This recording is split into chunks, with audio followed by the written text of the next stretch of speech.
But speaking of terrifying, welcome back, everybody. Woohoo! Uh, would somebody else like to recap last week's session for Ben's benefit since he was not with us, and it might be more beneficial to hear this from a player's side. Hang on, I'm scrolling up the 6 pages of notes that I took for that session. Paraphrase. I don't remember which games we played last session versus the session before. We played games. Yes. Would anyone else like to go? No, do it, girl.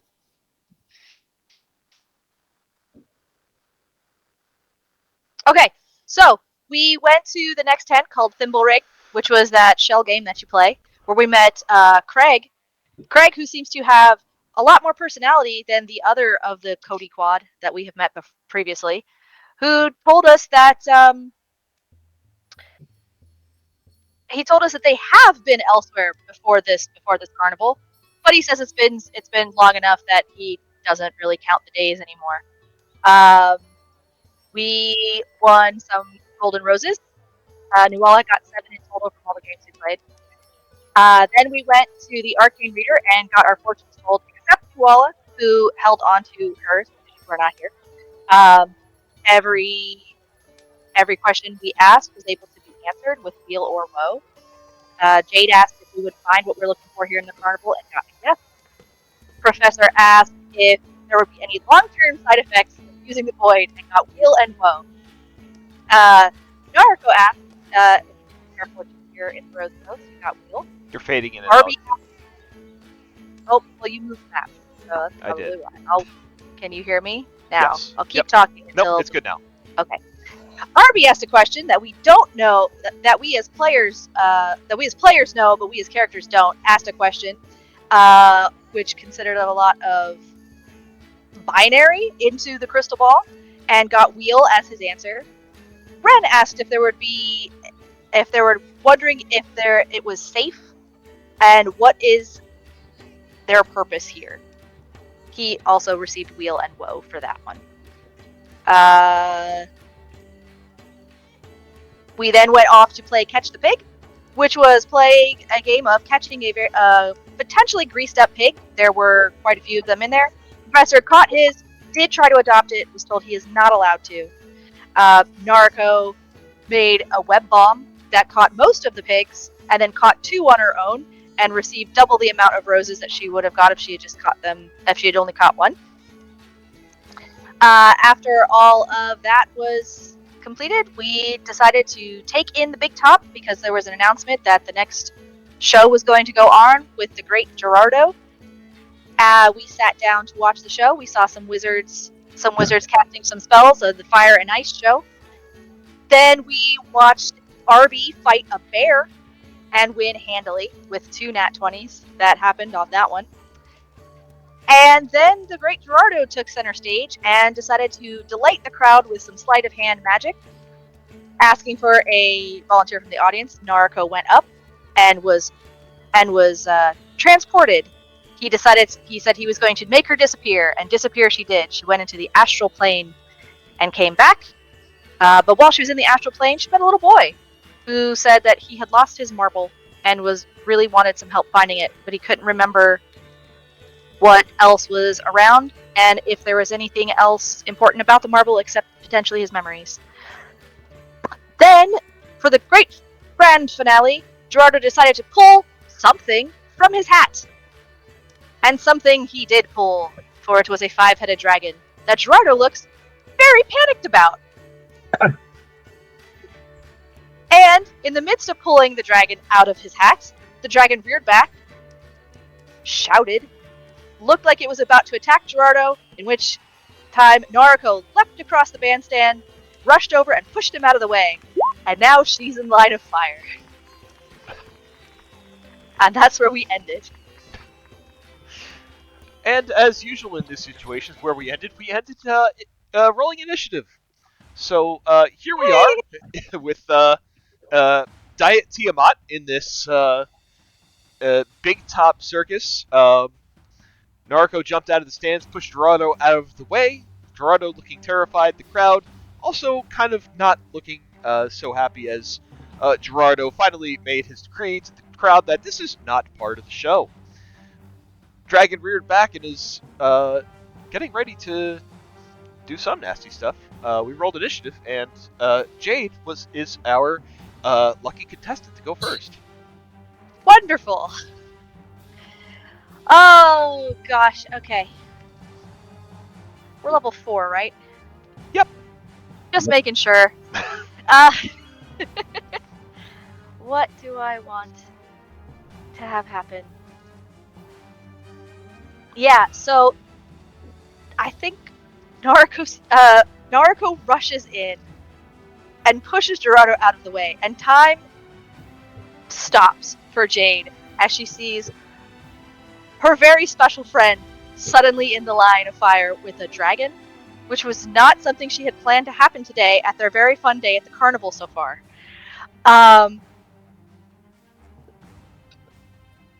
Seeing that, her aura explodes from her immediately to encompass her friends and their allies in some sort of protection. And Jade also will leap down to chase after Naruko. Though not getting too close because she knows she's not that good up close and personal. So that will be my action. And my... Do I have any bonus actions that are useful right now? Bonus action panic? Bonus action, fight against a panic attack. I got a nat 20, I'm fine. So Jade will rush out after Naruko and just say, Naruko, don't get too close to it, come this way! And that is her entire action economy right there. Well, all right. And you are all going to get whoever ends their turn in my aura. Roll this here. Apologies, because it didn't come through when I clicked on it. I'll just roll it over here. 1d6 plus 4. Y'all get 5 temporary hit points. That's at the end of the turn, right? End of your turn. You will get 5 temp HP. All right. So is that all for you, Jade? That's everything for me. Nuala. Gosh, I hope one of those heads doesn't have, like, disintegrate or something. Oh, why would you even say that? To panic you. Quick question about the recap. You said Nuala got 7 roses. In my inventory, I have 24 golden roses. Was that edited to include those? I never edited any of your stuff. No, I wasn't able to edit your. Okay, I didn't know if Joe did or not. So I did not. Yeah. No. We just have a lot of fucking roses. thank We're you. gonna get all the pets at the fucking stand. Okay. We're gonna go with a very panicked mind spike. Okay. Which mine? There's so many to choose from. That's one of the 5. All right. Yeah. Give me a mind spike. What's that? A wisdom save. DC 15 wisdom. It's a 19 on the die. Rude. Well, take 7 points of psychic.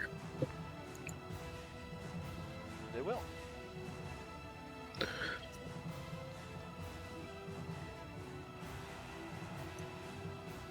Five, 10. I don't care how far the fall is.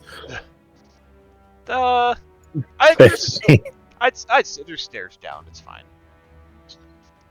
20. Running out of the net.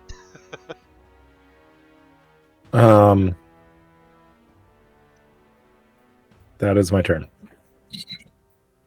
All right. Our dragon goes, and I'm going to put up in here that it does have indeed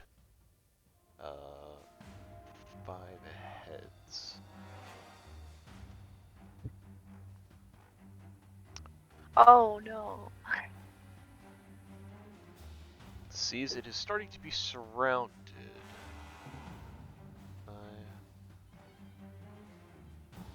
That's in. Yeah, it looks it right there. 3 of the heads are going to make separate bite attacks. So the first is going to be on Gerardo, which is going to hit.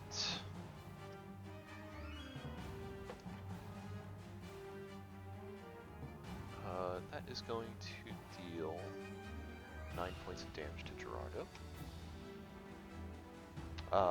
The second head reaches out for Nariko. That is a 13 to hit.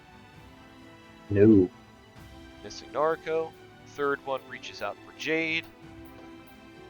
There's a 15 to hit Jade. That's a miss, I take it? That's a miss. Alright. And then it rears back and screeches. Brings us to Gerardo. In a wave of his hand as he gets bit, he kind of recoils a bit. And you see a bit of illusion magic begins to kind of surround him. And as it does, you see a duplicate pop up next to him.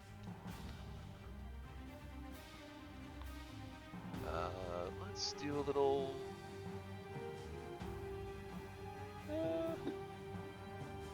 yeah, he's got a rook. Okay. Little duplicate pops up next to him.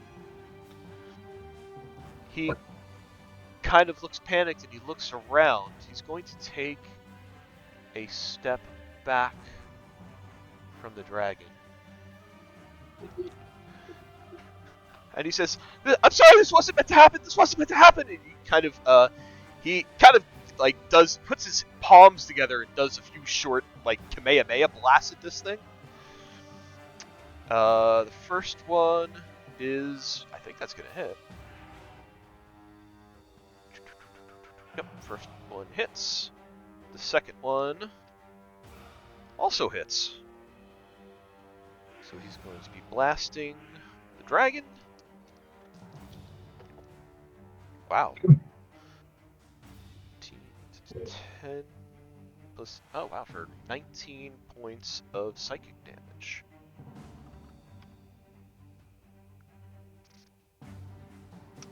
Which uses up his turn, and then we're up to Yuki. All right. We are going to not be super happy that Nariko is that close to the dragons, so we are going to hop down the stands between Ren and Professor. You just feel a floof. You just feel a little wind and some floof go past you as Yuki zips up in front of Nariko. And she is going to do some murder mitts to the dragon. Alright, give me murder mitts. Oh, that's right. I almost rolled digital dice. I forgot for a minute I'm rolling actual dice today. Oh! That is let me do math. 19 plus 8 is 27. That is a hit. Yay! Woo! And I am going to do a 1d6 plus 6. That's only a 1, so it's 7. 7, okay. And second murder mitt. That is a 14 plus 8 is 24. 14 Did I math is right? 22, but that still hits. Well, damn it! Don't math, I'm a social worker. That's better. That is a 9, 10, 11 points of damage. Alright. And then, just for fucking funsies, because this thing is really goddamn scary.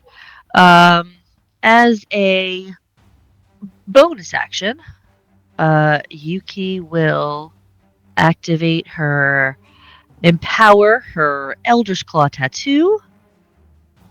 Hang on 1 second. I will do a thing. Copy and fucking paste. I really am. We're gonna do that. Path tattoo for inspiration. Each of your melee attacks with a weapon or unarmed strike can reach target up to 15 feet away. Addition to your... Oh, I should have done that before I did it. Yeah, I you can should do have done that that next before attack. you did it. Yeah, I can do that next attack. It's fine. So that was 30 feet. Huh?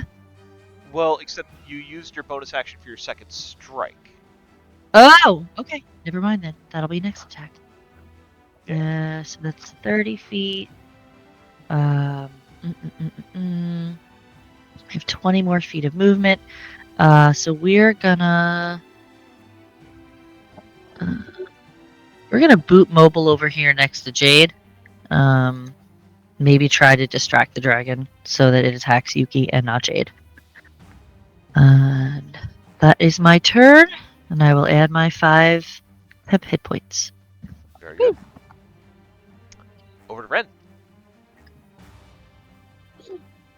Did the dragon get 5 temp hit points? No, only people that I deem can get 5 hit points. Okay, the dragon's got a blue line with a 5 out of 500. I was concerned. That's how many heads That's he his has. heads. Oh, okay, where it's a head counter. Yes. Gotcha. I got confused with the coincidence. Okay, so Ren is going to look at the dragon and mutter to himself, I do not like the big top. And we'll start to move. You will leave Dave there. Dave can guard that area. He's very capable. And from this area, a little bit further away, he is going to cast Ray of Sickness at the dragon. Oh. That's amazing and also gross if it works. Oh! Yeah, 22 hits. Hell yeah. Amazing. Amazing. And it also has to make a con save? To keep it from getting poisoned, I think. Let me post the thing. Oh, okay. I haven't used this much. Here we go. If, Posting if you, staff. if you hit, you do the poison damage, then the con save to see if they get the poison condition on top as a bonus. Okay. Love it. So we need a con save of 14. It succeeds with 16. That's alright. But it will take 10 points of poison. Alright. Yay! Okay, that will end my turn. The spectators are gonna go. They're gonna get the fuck out of there. Good. So, Run, children. 10, 20. That guy's out. You know, there's at least one group that's like pretty drunk from all the booze at the snack bar who are just like, yeah, go for it, great show, yeah. This is the best show ever. They're out. They're like chanting, Gerardo, Gerardo, Gerardo. Shield guy, shield guy, shield Shield guy. guy, shield guy. Yeah, they all. Oh yeah, Arby got a nickname. They definitely have enough movement to all dash out, so they're all. They are running, screaming in a panic out of the big top.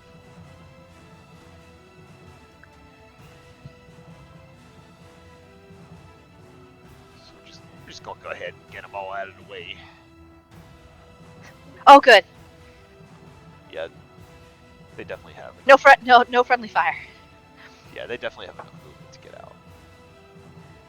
I was just testing to see what the longest length they would have to run is, and it is less than 60 feet. So they all have standard movement dash, so they're all dashing the hell out of there. So we can effectively take them out of initiative. Brings us to Nariko. Okay, Narco, heeding Bid's warning, gonna move down this way, Yes. and That will draw an opportunity attack from the dragon. oh, I thought it had reach. It does. It's got 10 feet. Right, so I am Are you I still 10 am feet? 10 feet.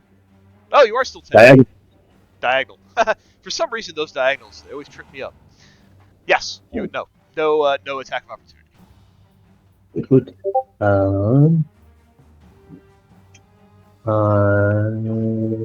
Yeah, I think I'm just gonna I'm gonna shoot it without any fancy bonus damage for this one, just to see.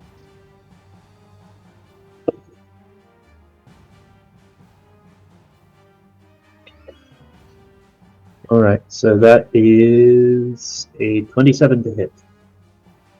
27 hits. Okay. For 19 points of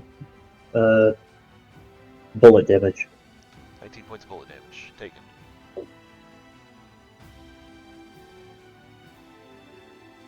All right. Shield guy rolling up. Put himself between the lovely ladies and the dragon. And RB is going to make his attack.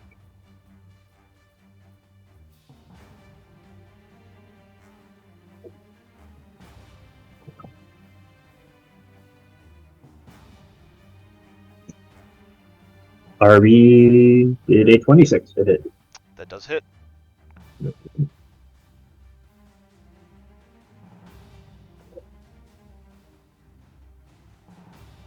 So that's going to be 9 points of force damage.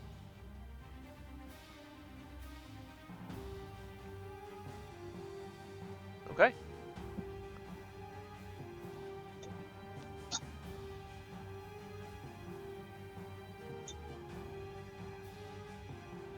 And I think that's about it. Alrighty. Professor, back to you.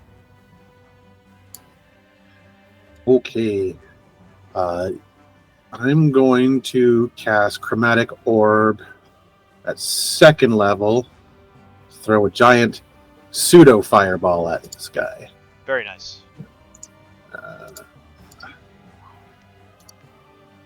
10. 10 will miss. Can Use your You amulet. can use your amulet if you got a Friendship charge. bracelet. yeah, I've got extra charges on that. Yeah, I'll use my amulet. That will Ooh. turn it to a 17, which will make it hit. 17. 17 hits. Yes. What do I got for bonus actions? No, that's it for me. Alrighty. Back around to Jade. Okay. Professor, don't forget your temp HP. Thank you.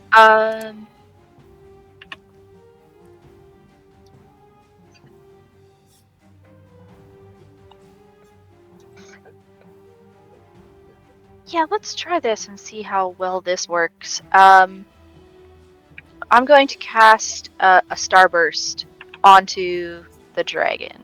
So Okay. this is going to be +8. 14 plus 8. I believe that hits. It does hit. What is Starburst? Okay. It's Guiding Bolt. Okay. So as Jade stands there with Yuki beside her and Nariko backing up with her gun and Arby coming in to be the shield for all of them, the twilight that's around them and the starlight that flickers within it begins to glow brighter until little motes of it start shooting together until it's one lovely glowing ball that fires into one of the dragon's faces. And they will take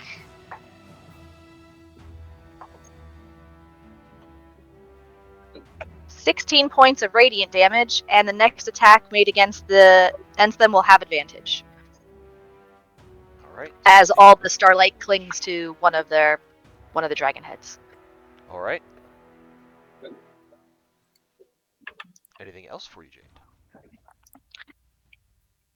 And then I have nothing that's helpful. Nope, that's it. That's everything. I saw this thing bite at several of us, so back over to Nuala. We're going for the green head this time. Okay. Ooh, bad damage rolls. Wisdom save.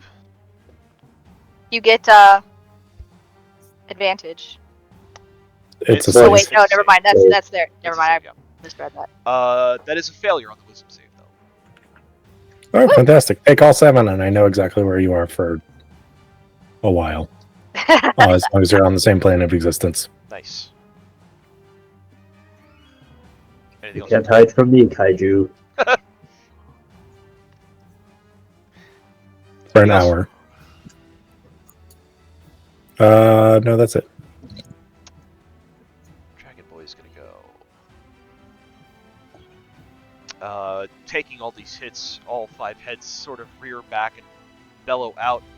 As it begins to move back, Arby may take an attack of opportunity if he so wishes. Yes, you do. That is a dirty 20 That is a hit. for 7 points of force damage. Oh, okay. I forgot the advantage. It wouldn't have changed anything. Okay. That pops that.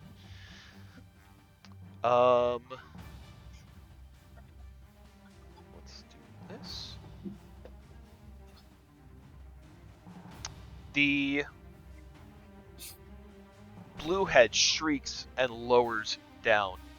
You see a globe of electric light start to build behind its eyes and within its mouth, and it is going to use a breath weapon. Whoops, that's not what I wanted to do. That's not what I want to do either.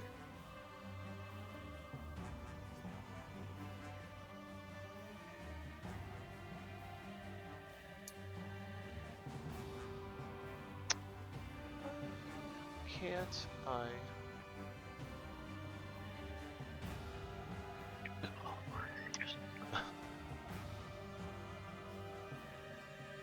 Oh, they took away the ability to draw cones. Oh, that sucks. Well, that's.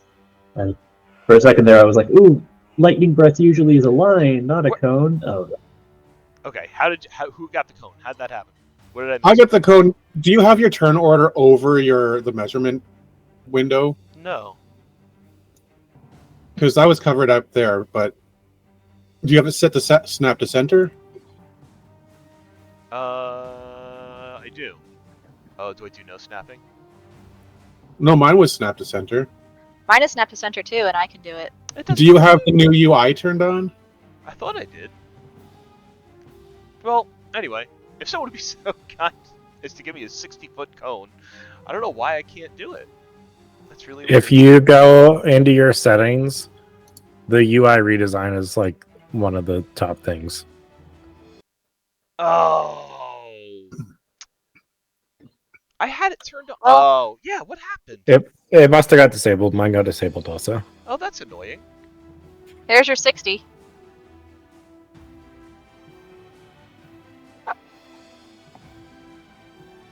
Yeah. Oh, that's annoying. Okay, cool. Yeah, so that's what's going to happen. So everyone within that cone needs to give me a dexterity saving throw. Oh, good. As lightning blasts out of this thing's mouth. Oh. Oh. Okay, I'm using an inspiration on that.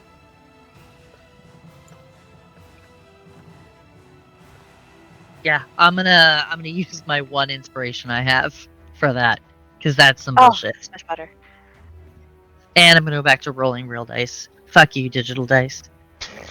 Why did you not roll real dice to begin with? No, because there was math involved, and I thought I'd take the easy way out. That's why. There's never an easy way out.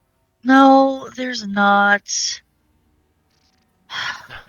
fine. So I've got a 15 for Ren, a 16 for Jade. 18 for Yuki.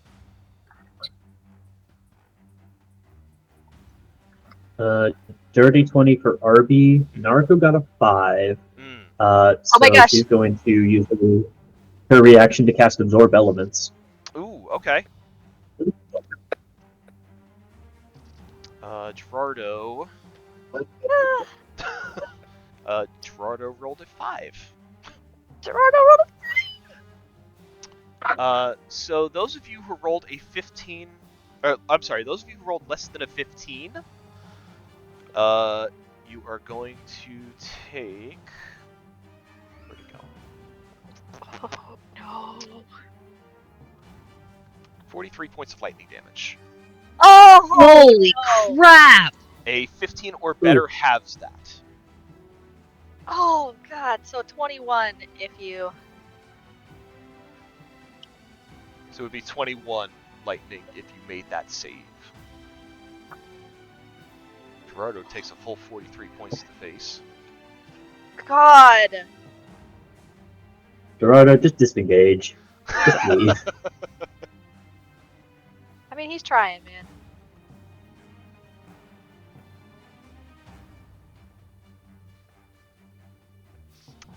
So that's the dragon's turn.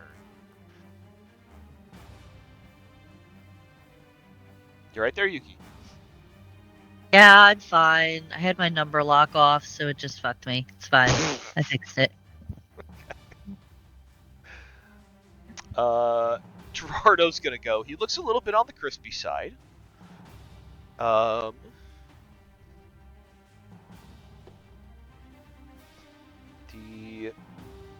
illusion went away on taking that damage, so he's back to being a single person. He looks back to the rest of you, and he kind of swallows and he says, I'm gonna go get help! And then he casts invisibility on himself and disappears. What? Okay.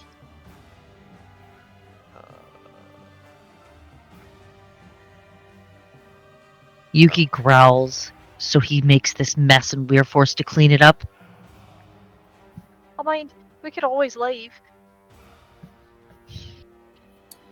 We could probably use the help too, though. Yeah. Brings us to Yuki. Yeah. If he comes back.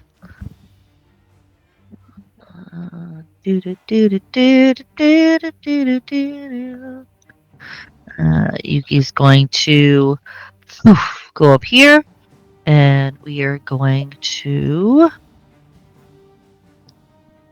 murder mitts. Well, nope. We're gonna bonus action do my shit.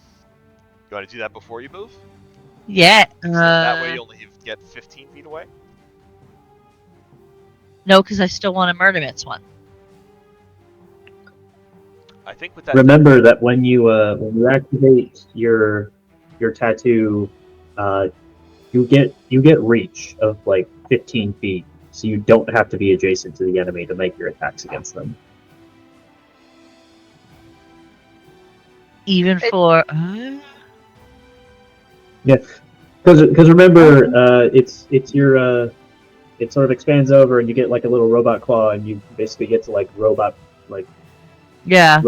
fist pump and then retracted. Yeah.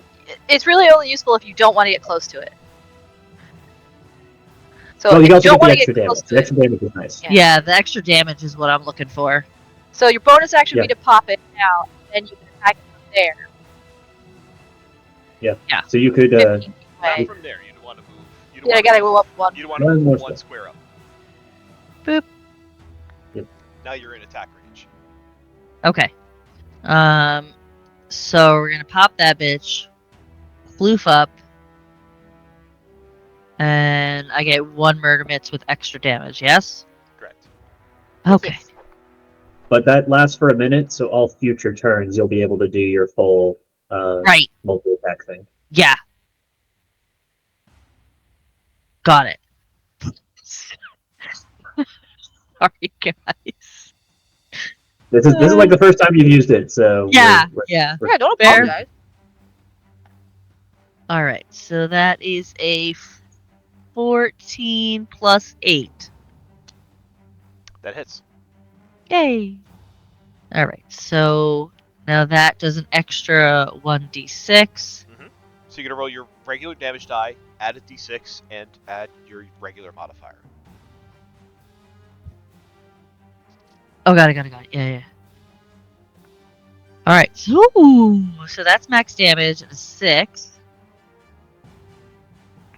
So that's 12 with a modifier for plus 6. And that's another 4. So 16 16. damage. 16 damage. 16 damage. Done. All right. And then I don't like being bunched up. So I think Yuki is going to, let's see, that was 25. We're going to go 35, 40, 45, 50. We're going to get a little out of the way to not be so bunched up. And I think that's my turn. Alrighty. Red. Okay, yeah, Ren did not enjoy that. That was not a good time. Let's see here. Ren is going to adjust himself and move a little further away. Let's see if I can move to. I'll still be able to hit him. Oh yeah, this will be fine. I'm gonna head over here a little bit. So he's just gonna move a few squares. And he's still gonna be able to send off another Ray of Sickness, which is exactly what he's going to do. Alright. Cool, I'm going to use my Clockwork Amulet and turn that into a 16. 16 will miss. That's okay, at least I know. Alrighty, and that's going to have to be the end of my turn. Alright. Naruko. Ren, don't forget your 10 question for HP. Joe. Yuki as well. Yeah, I got it. So, question for Joe. Mhm. You can say no. Okay.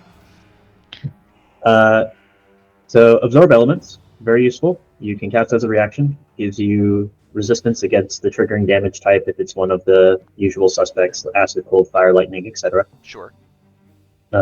Also, fun thing. First time you hit with a melee attack on your next turn, the target takes an extra d6 damage of the triggering type Okay. as you absorb that element and then leaf it out. Apply it onto a ranged attack, maybe. Yeah, I don't have a problem with that. I appreciate that. So our clump of heroes gets blasted with lightning. Naruko was not very able to dodge. Very quickly, as she sees this lightning growing, immediately hits a switch on her little gauntlet, pops out what looks to be almost like a lightning rod, which barely is able in time to start diverting some of the electricity away from her body. She still ends up taking a knee afterwards, and hair absolutely frazzled, slowly rises up. Just look in her eyes of very much done with your shit. She proceeds to level her rifle, is going to take the sharpshooter penalty for more damage. And she sort of growls and she says, "Fine. You want to bring the thunder? Meet my boomstick!" And swings her with a loud thunderclap as her rifle fires electricity of its own. So, dice, please be good to me. That's not great. Let's see. So that would be a 13. I am going to go ahead and the Well, thank you for using your amulet earlier, Red, because now I know that if I used mine, I wouldn't hit. So I'm going to use inspiration instead. All right.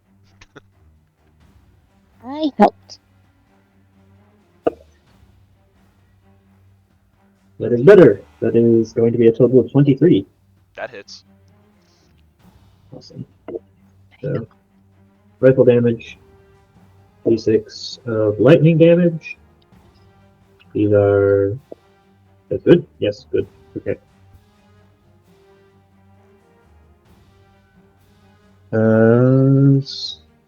So that's 10 on the die, 6 on the bonus die, and then plus 17 is 33 points Whoo! of piercing and lightning damage. Hell yeah. As you level your gun at this dragon and let a bullet loose, would you care to describe what happens as you kill off one of the heads? I think it would be fun for a little return to sender as the blue head proceeds to see a magically enchanted bullet heading straight towards it. As it opens up its mouth to roar, the bullet flies through into it, where it seems almost like it's swallowed for a second before it just explodes outward in a burst of magical energy, which sort of flash fries the head and sort of just leaves a bit of like a skeletal skull with some fried flesh as the neck holding it up kind of goes limp at its side. Fried flesh chunks and scales go flying as the head quite literally explodes, leaving behind a skull and fleshy neck bits as one of the heads droops lifelessly. Cool. I do not have. Well, the bonus action is to command RB, so Naruto is going to scoot way the hell back to continue offering fire support. It's still in range, but that's fine. RB rolling up, and he is going to take his action to do his self-repair to try and get some hit points back, so he can maybe fend off a few more of these. So that's 2d8 plus 7. So he'll get back 13 hit points. And then refresh the 10. Alright. Alright. RB kind of, after getting zapped a bit, kind of bangs on his shoulder and on a couple of gears here and there to make sure they will fit themselves back in place, and then heads up, shield high, sword at the ready. Shield guy! The legend. Professor! All right. Seeing that Naruto just destroyed this head, he kind of makes the decision that that thing's going to be pissed and is probably going to go after Naruto. And he kind of does a survey of the land and see his friends are kind of got the shit beaten out of them with that breath attack. So for fear that another one will be going in that direction, he's going to try and distract it in a different direction. 10, 15, 20, 25, 30, 35. Use my action to manifest my fox spirit. 5, 10, 15, 20, 25, 30 right here. And then I'm going to use 2 sorcery points to cast a 2nd level chromatic orb as a bonus action. Ooh, okay. Nice. Amazing. 18 just hits. And that's it for me. He just kind of like, hey, over here! And over there! He points to the fox spirit, and he's just like waving his arms around this fox spirit, just sort of growling and yipping and making a big ruckus to try and cause a distraction. Ruckus. That's it. Okay. Ruckus. At the top of the round, you hear a bit of a shuffle from outside of the tent. And what you see are these three rush in.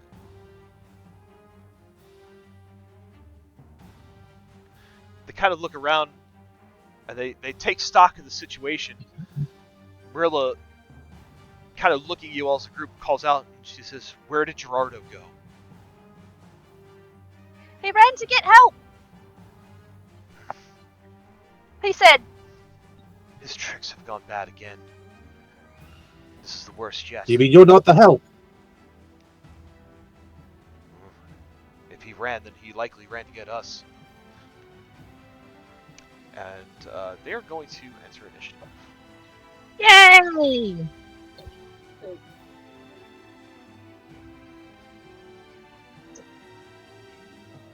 Personally, I'd like the 6 greased up pigs as reinforcement.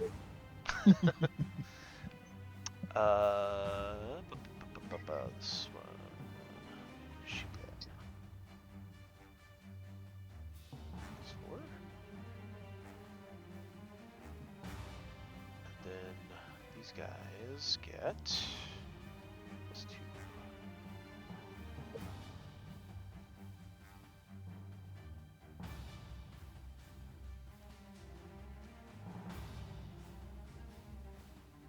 Okay.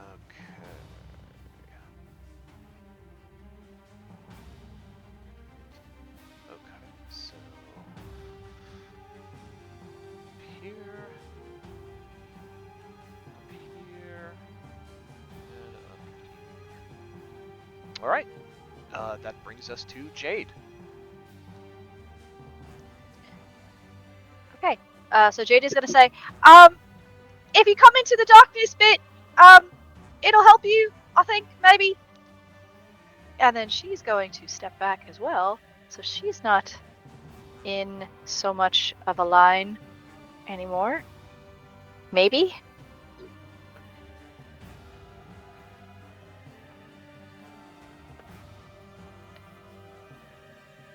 This thing. Oh, she's with Yuki now. So she does a panic dance. And just moves over here. And then she's going to hit it.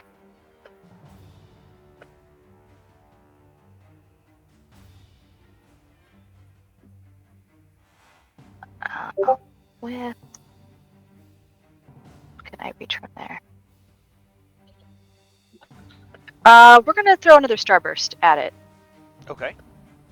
So that's plenty of room to do that.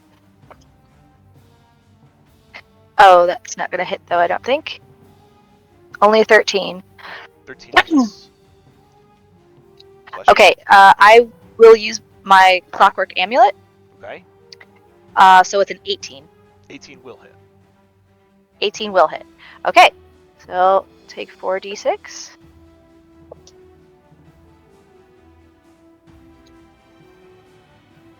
So 15 points of radiant damage as the starlight that's around Jade once again flickers to life, grows brighter, and shoots forward towards one of the heads.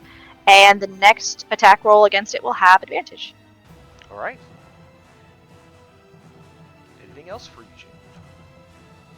That's my turn.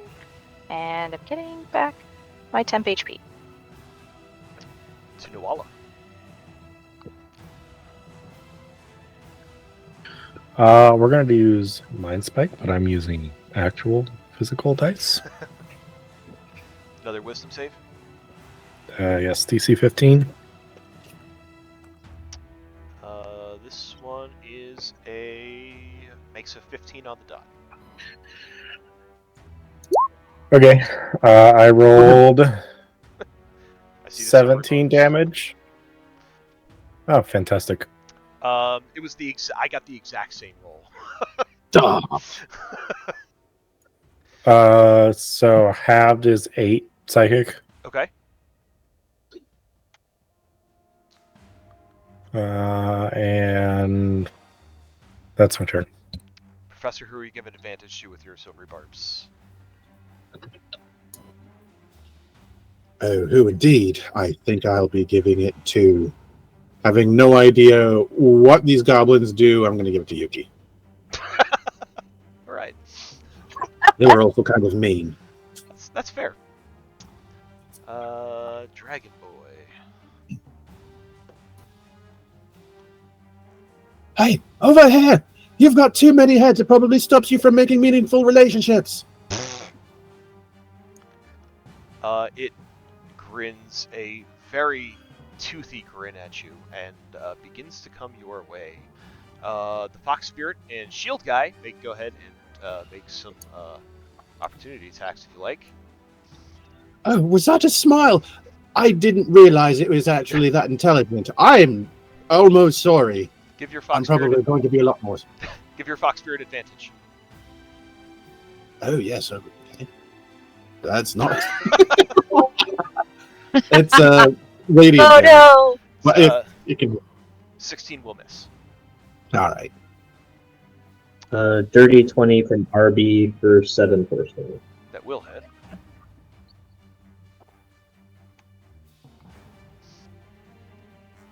It's going to continue. 15, 20, 25, 30. Oh fuck! You have beautiful teeth. Has anyone ever told you that? What the hell? There it is. Do you need another cone? It grins. And its breath weapon recharges. Oh, of course it does. Ah, dang it. Hang on, scroll. Get out of the way, turn order. I cast Tic Tac to negate that bad breath. I don't think that's a thing. So I need Professor, Yuki, Jade, and Shield Guy to give me dexterity saving throws, as this time the red head tilts down and blows fire in your direction. Oh, Do I trust physical or do I go with my digits? damn it! Well, I trusted my physical, and that was probably a bad thing, because Oh, now there we my go. dexterity was an 8. Question: did a head grow back? Not yet. Okay, because I see it listing says 5 out of 5 heads on the bar. Oh! I added something to the wrong bar. But he did say yet. 10. Well, that's even less confident inspiring. Does it also get Naruto? Does not get Naruto. Oh, good. Yeah, Dang. whoever's Nobody- pink thing no, that was. No, nobody saw that. Nobody saw that. I was like, oh god, wait. No, I saw that. I saw that. I knew which way it was. It's more interested in getting the professor, so unfortunately everyone behind it kind of got caught in the crossfire there. So anyone who did not make a 15 or better gets 40 points of fire. Halved if you made 15 or better. Okay.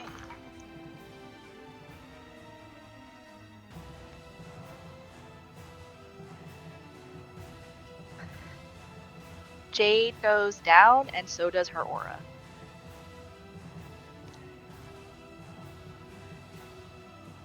Did Oh, Jade no. not have any inspiration? Nope. I will. I Naruto only will have absolutely give you one. Oh, okay. I will use that.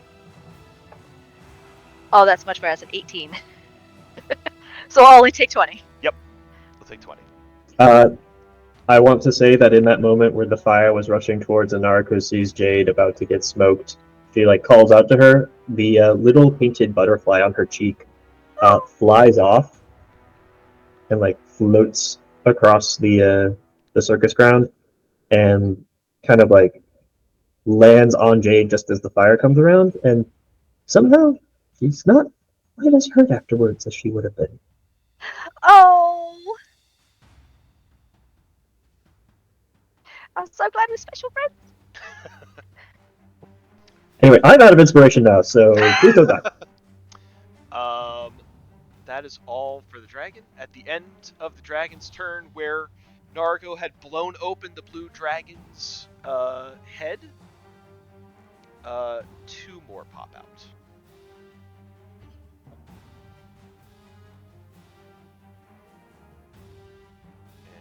Guys, we didn't hit it with the right damage type. And it regains a little bit of hit points too.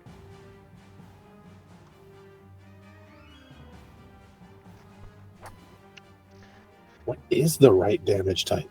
I don't know. It's normally fire. I don't know, but it's we're I chipping away at it, man. will share the stat block at the end of this because this was a really cool monster that I found. I'm really happy about it. That's a very cool monster. BT. BT looks around, looks at Lyosh, and he says, "Stay back, Lyosh. I'm gonna take care of this." Holy shit! Jumps up on the bleachers. 10, 15, 20. Takes out a scimitar and is going to make 2 swipes. The first misses. The second also misses. He looks up at the dragon. The scimitars just barely break the skin. And he looks up at this thing as it stares back at him, and he goes, "Oh shit!" And he bonus action disengage to get away. 5, 10, 15, 20, 25. Yep, that's as far as he goes.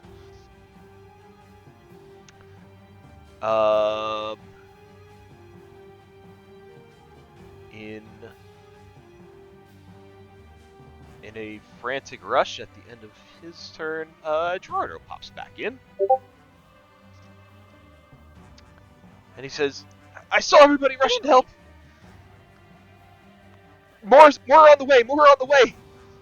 And then he's going to, once again, activate his duplicate. Wait, actually, I think I have to see if it recharges. Hang on.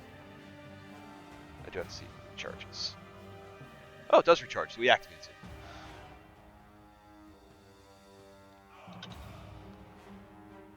And again, he's going to throw some Kamehameha Blasts at the dragon. That is a hit. That is a miss. So 10 is going to hit for 13 points of psychic damage. Used all his movement to get there, so he does not move any further. Meanwhile, Lyosh just kind of sighs at BT and says, "You stupid son of a bitch!" She'll reposition herself. She will take out a pair of javelins and chuck them. Actually, 1 javelin. Sorry, she takes out 1 javelin. She crits. Yeah. Wow. For 12 points of piercing damage.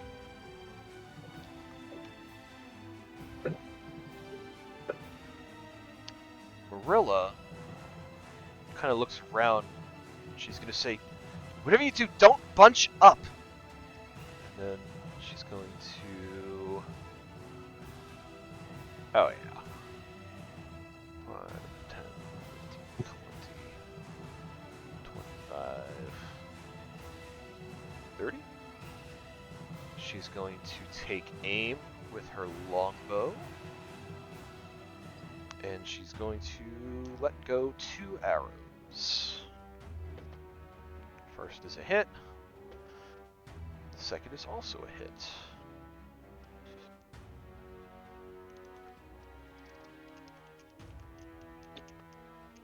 Ooh. 6.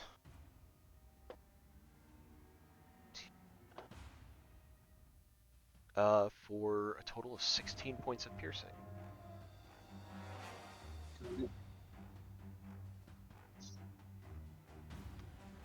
And she'll get 5 temp HP from Jade's Aura. Yes, you will. And then we are back to Yuki. All right. Does she still have advantage from Professor? Yes. Okay.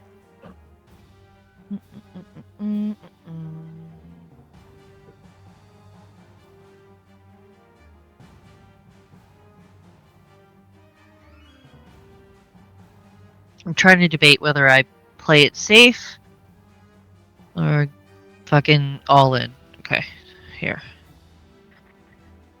Just roll a die. Okay. Oh, wait. Yeah, okay. The dice said play it safe because I have 2 hit points.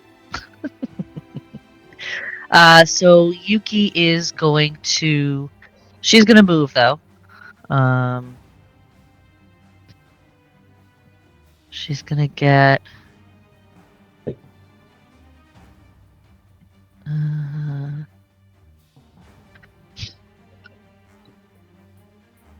She's gonna get over here. Oop. Stupid arrow. She's gonna go boop over here. Following directions to not bunch up. I mean, there's really nowhere to go that we're not gonna all get hit with the thing. But then she is going to drink her 1 potion of greater healing that she has left.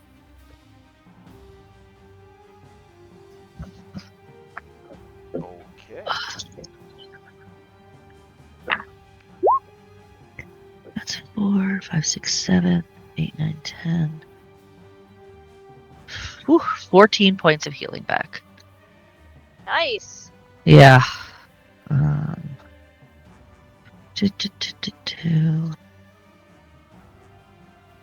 Okay.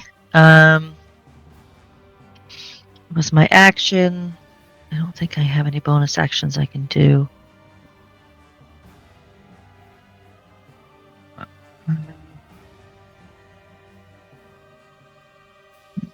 No. Nothing I can do without doing an action first. I think that's going to be me for now. Alrighty. Ren. Yuki, did you take your action? The action was drinking a potion, isn't it? No, it's a bonus, Bonus action. action is to drink a potion. Oh! I thought that was an action. Hey! We've No, always in had this it as game it's bonus action. Okay. Well then. If there isn't an action you want to do, you can take the dodge action. Does that mean, like, if the thing does If a it tries thing I to hit can... you, If you take the Yeah. dodge action on your turn, it gives any creature trying to attack you disadvantage until the beginning of your next turn.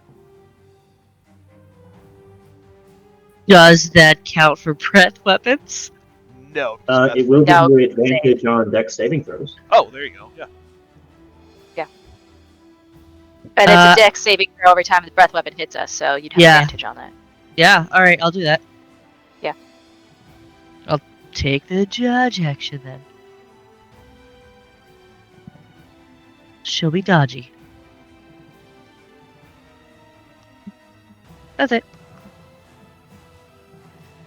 Now it's Ren's turn. Very good. Now it is Ren's turn. Ren heaves a deep sigh, seeing the crispy kitty running in the opposite direction, away from him. Yes, move away from the healer. That is a very effective strategy.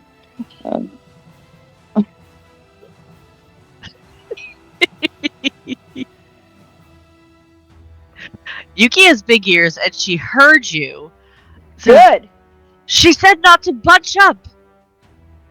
You guys are all over there. If I can distract him this way, hopefully you guys will live. Yes. Your self-sacrifice is to be commended. Yuki smirks. Ren takes no shit. Yuki smirks and then looks at Beatty and Leosh and says, Guess that's what princesses do. Ren's pissed. He's casting a second level ray of sickness at the dragon this time. Very good. Yeah, that hits.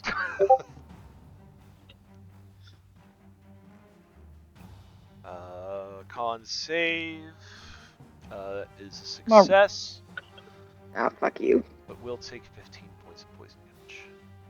There you go, get wrecked. Wrecked. Boom, baby. Anything Alright, else, that's Red? my turn. I'm done. Alrighty. Narga. Lord check. Big dragon-like things with regrowing heads. Ever heard of that before? Let's get an Arcana check on that. Arcana, you say? Yes. Okay. That is 30. Jesus. So, no dragons per se, but you have heard of mythical beasts where you cut off one head and two grows in its place. Your typical Hydra seems to fit that kind Okay. of deal. Generally, what stops Hydra heads from growing back? Killing it. I will say, if you can manage to kill all the heads before the end of its turn, then it will die. That's kind of like a shortcut. Otherwise, it's just kind of slaying it. Okay. I mean, So, we've done a really good job of kicking this thing's ass so far. so for Pelennor Hydras, there is no way to stop the heads growing back. In this situation, does not appear to be. Okay. Just making sure. I've got access to Chaos Bolts, and I was trying to figure out, all right, how many damage types could I potentially have access to? Because we tried lightning, we didn't know it, but we did lightning, fire, and radiant. So none of those were And working. poison. No, I don't. I think Ren actually didn't get a chance to do poison before it got its Oh, it head back. But Jade hit it with guiding bolts. Twice, yeah. Oh, and I guess psychic as well from Noella. Mhm. Yeah. All right. Okay. Narco. Best thing Narco can do right now is to just put more damage downrange. So that's what she's going to do. Gonna throw on sharpshooter and hope I roll decent.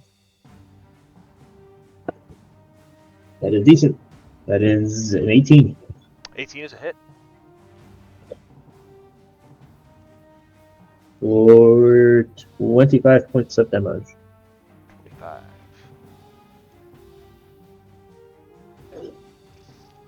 It's looking pretty freaking hurt. Okay. The rest of its body begins to start kind of breaking down as it is struggling to hold itself up. Arby move forward. Alright, I'm gonna forego having Arby try and do the healing thing again, and he's just gonna take a swipe. That is a dirty 20. That hits. For 9 points of force damage. 9 points.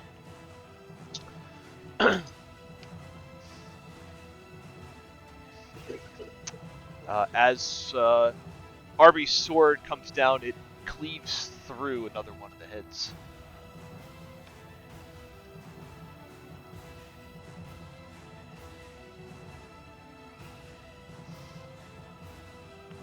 Anything else? That is...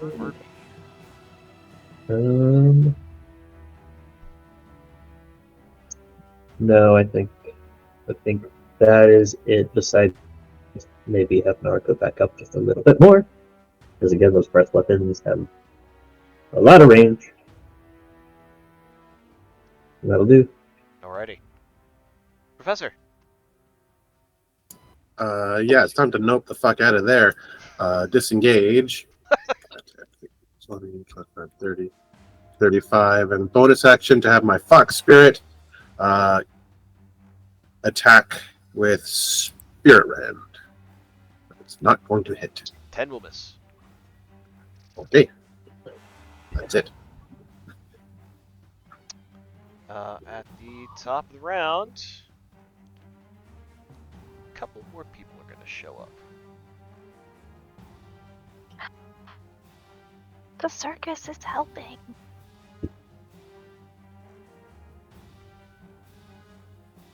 Oh my gosh, Ugh. Zigzag here. Not zigzag. God damn it.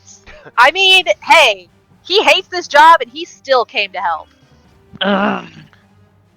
These three rush in. Matilda and Vexla kind of look weird around, and they see Gerardo. They kind of pass by him, and they say, "Gerardo, again? But this time?" Gerardo kind of shrugs helplessly. Zigzag kind of looks around. You are not very good at what you do, are you? New contenders have entered the fight.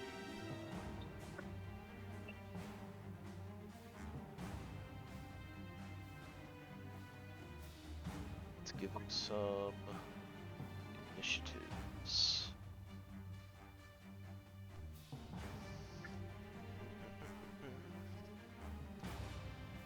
Where is my stat block?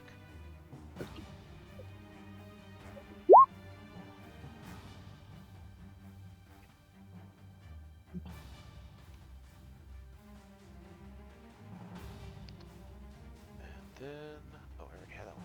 Haha.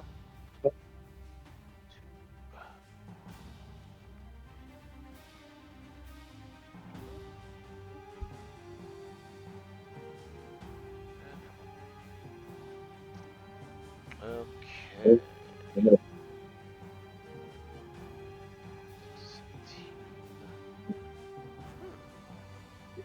Zigzag moves up here. Vexla up here. And Matilda up here. Woo!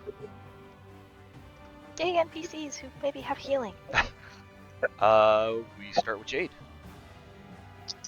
Okay, Jade sees more people join and is very concerned about the fact that her Twilight is not reaching everyone because we're way too spread out. So she's going to stay right where she is so people can come to her if they need to. And from here, she's going to... What do I do? There's more of them. That's a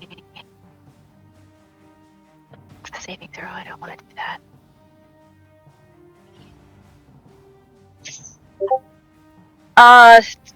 She'll throw another starburst at it at second level this time. Alright. And hopefully help end this thing. Give me Starburst. 19 to hit. 19 is a hit. Okay.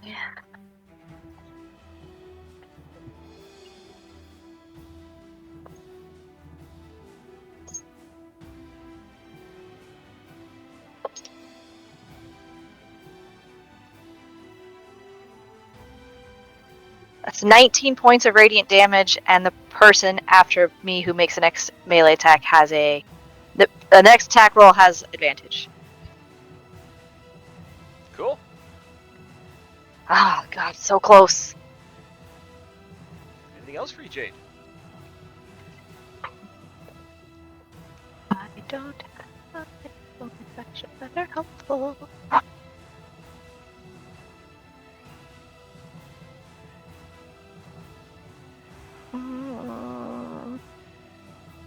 That's it.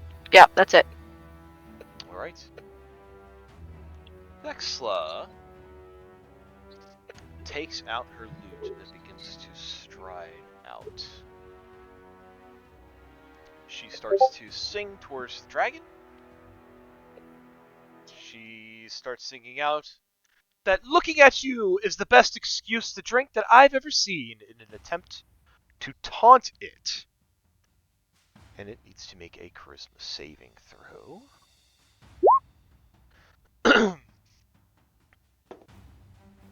Which it fails and apparently appears to be distracted by Vecla's taunting.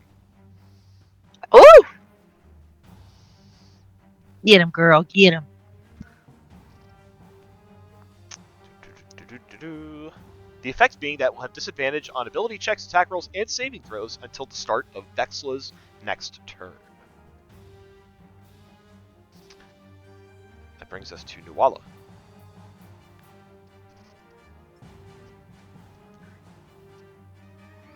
Nuala is going to step in here and cast Magic Missile. Nice. Alright. Oh, boo. 6 points. Nuala, I'm gonna laugh if you take this thing out. Nuala, Yes! how do you want to do this?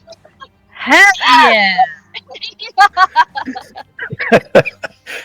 yeah! Nuala is going to point her stick at the multi-headed dragon, and 3 beams of light are going to shoot out and hit right where all of the necks merge.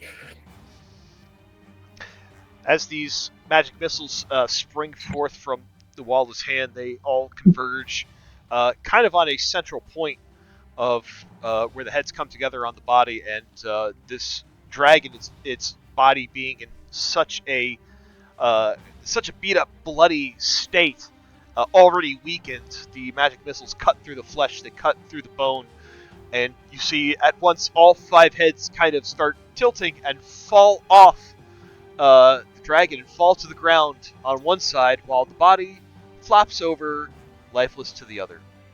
And with that, the dragon is no more, and you are victorious.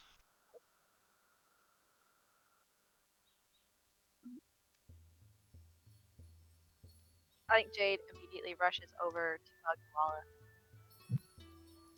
You did it! You did it! You did it! I did some. I think we did it. Nuala will hug Yeah, Jade we all back. did. Who needs? We're all look very bad. I have magic to heal people if you need it. Just keeps her arm around Nuala.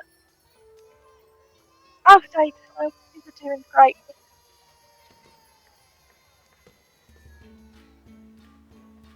We'll be here for a few minutes. I can do something significant if given some time. Yeah. What was Then will that? settle himself in and start doing a prayer of healing. See, Gerardo starts to kind of hobble forward, and he says, "Hey, do you mind if I can get some of that too?" Yeah, people. Yeah. Jeez. He'll get 5 temporary hit points from Jade as well before her aura goes down. Oh. Yeah. Go ahead. I was gonna say, within 10 minutes, as long as Yuki, Professor, Jade, myself, and Gerardo are close by, we'll all get 14 points of healing. Nice. Nice.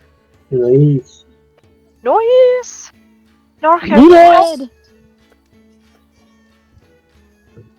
What's up? Are you okay? Yeah, just a little frazzled. I That's a way to put it. probably shouldn't have charged in front. Not really where I'm supposed to be. No. But you were very brave. Still. And you saved Gerardo. And you... She just hugs you. Yes. You had me worried there for a second with the fire. I had me worried too. Guess it's a good thing we got our face painted today.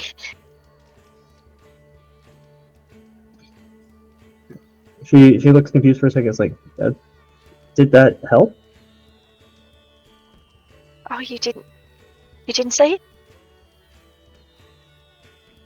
She looks a little confused. What didn't I see? She like is reaching up to like touch her face to figure out what's up.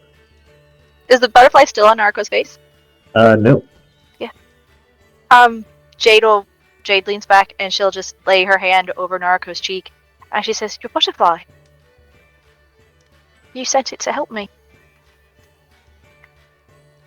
Oh,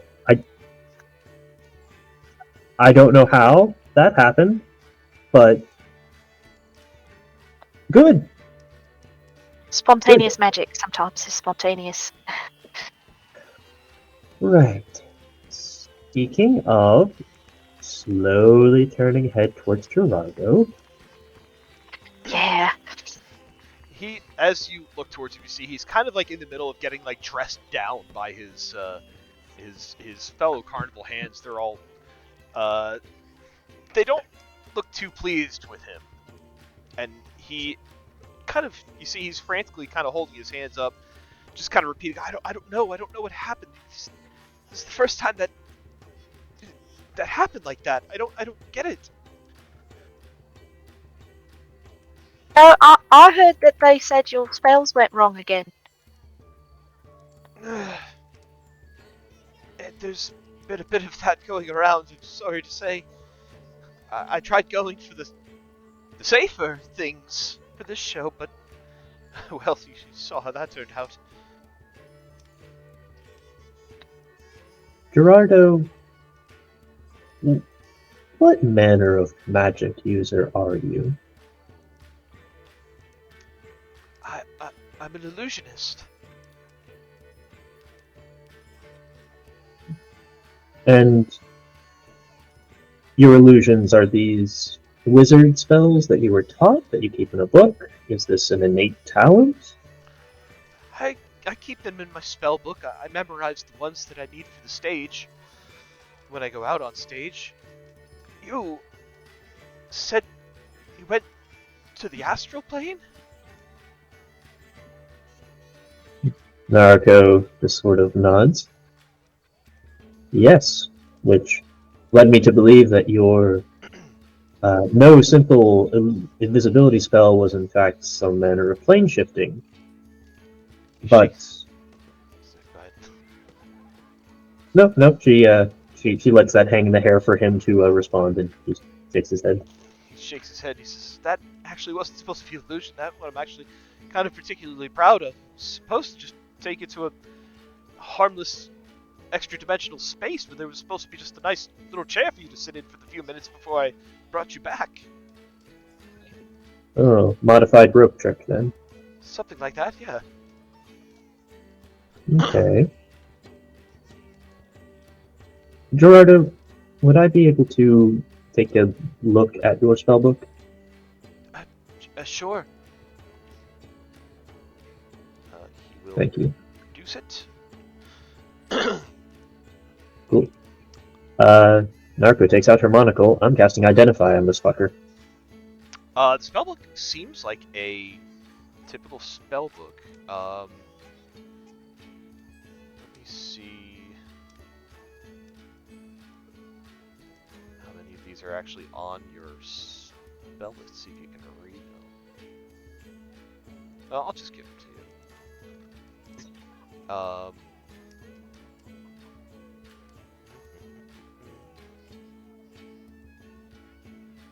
So what he's got is so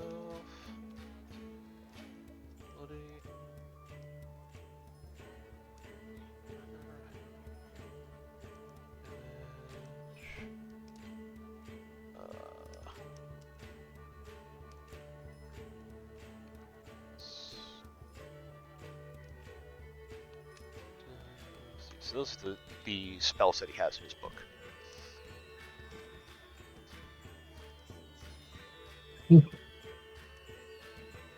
Narco takes note and hands it back to him. He says, What exactly has been happening to your magic? Is it just your magic or everyone's magic? Well, it's no one else performs magic acts in the arena, well, except for the fire and ice mages, but that's pretty much all they do. I have a little bit more of a wider repertoire. But I don't know, last 3-4 weeks it's been. Oh, my pull a critter out of a hat trick and my visibility and some others that I use for my stage magic that have been having unintended consequences. Up till now, they've been pretty harmless, just strange twists of magic, but I can't really describe it. But like you saw what happened today. I meant to just pull, like an albarage out of my hat or something. But that big What's that? dragon. It's like a little bunny with a unicorn horn. Oh, so not at all dragon-like. So completely different. No, not at all dragon-like at all.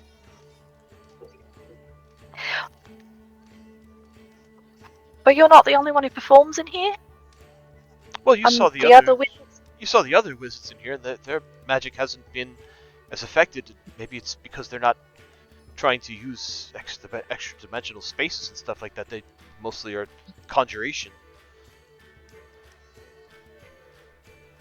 Extra dimensional spaces.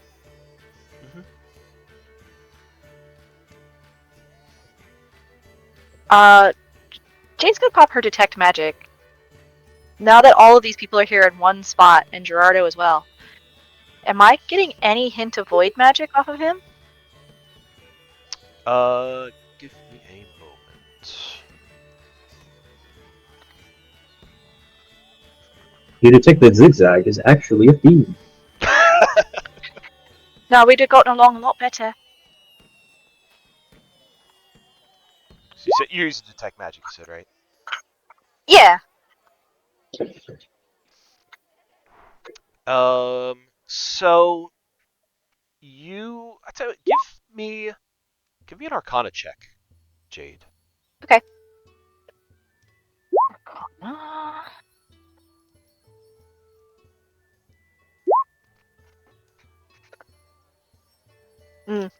That shouldn't have put the other dice away. That's only an 8. 8.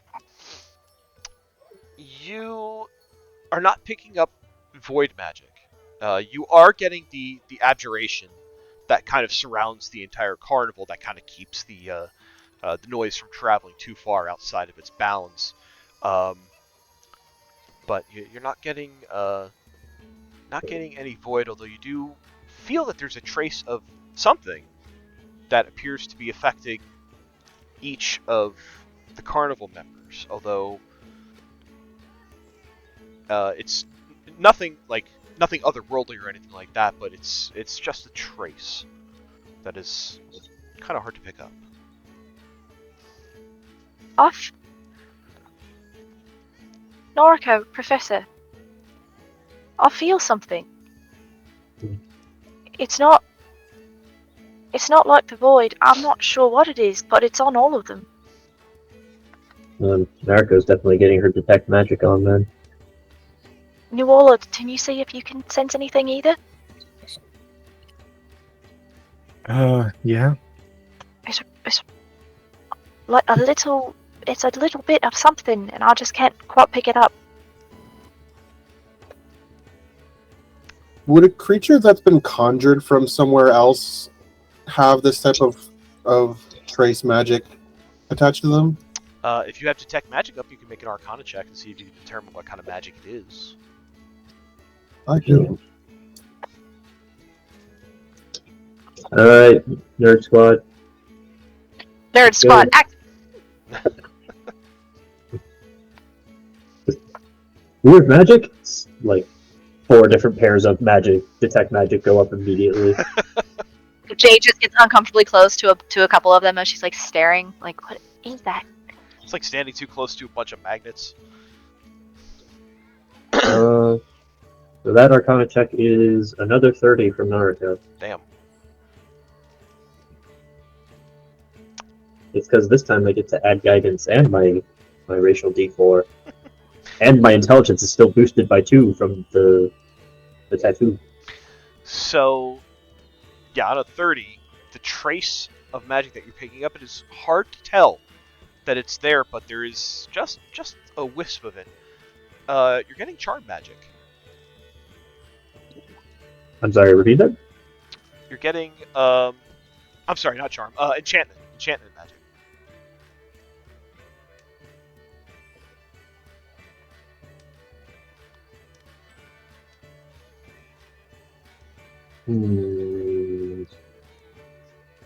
Insight check follow-up? The fuck? Yeah, he can be insight.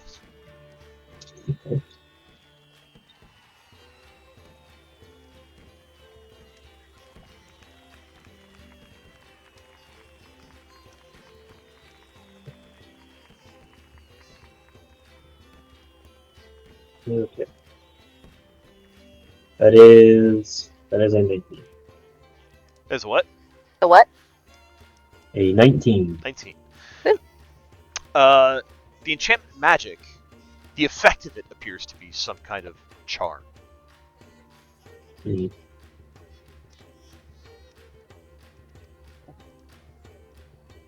Okay.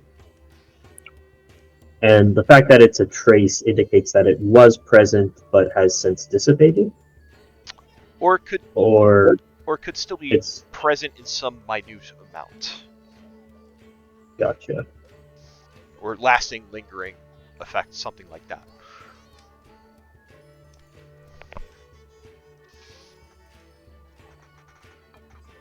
Naruto, your face is doing that thing it does when you have a thought. I have a lot of thoughts. For those of you here present who work for the carnival, how long have you been here?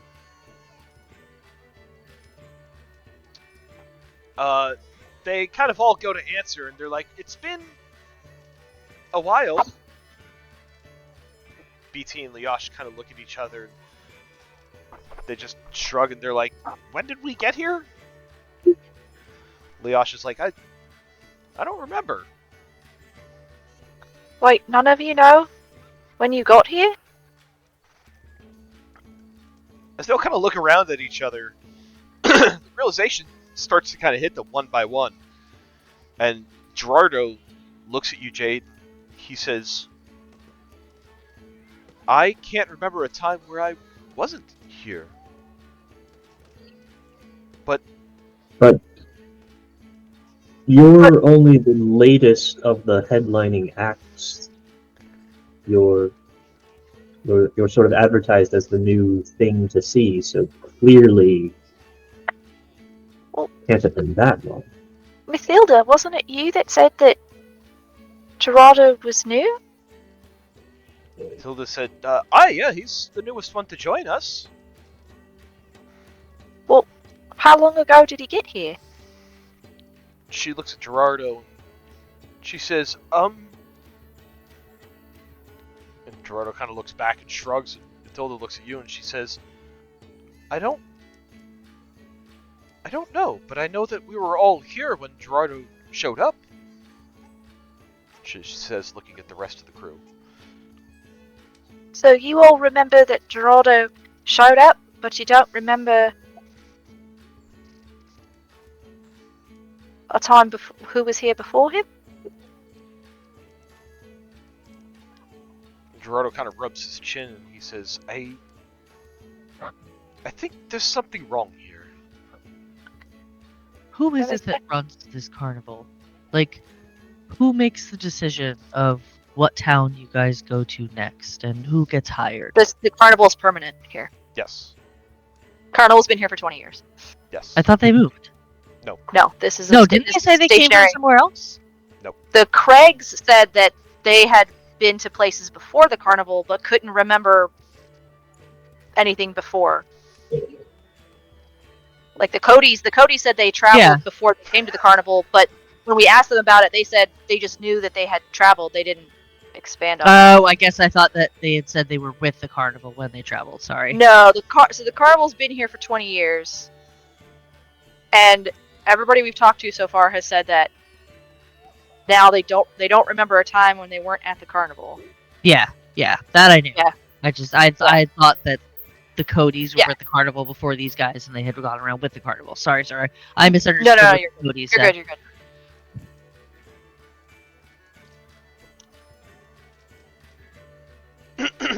So, sorry, go ahead.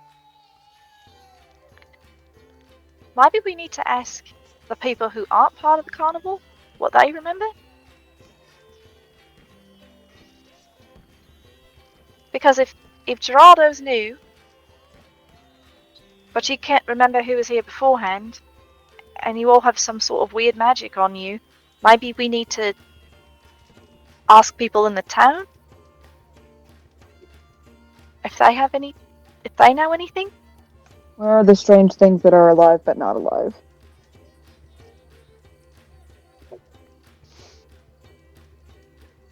You mean Craig? Yes.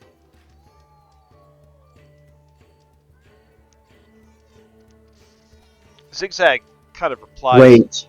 Wait. Narcos only remembers.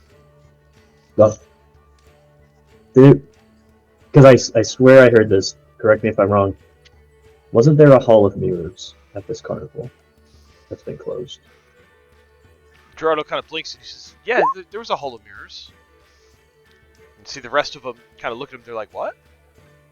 Gerardo looks around and says, "The Hall of Mirrors. We had to shut that down."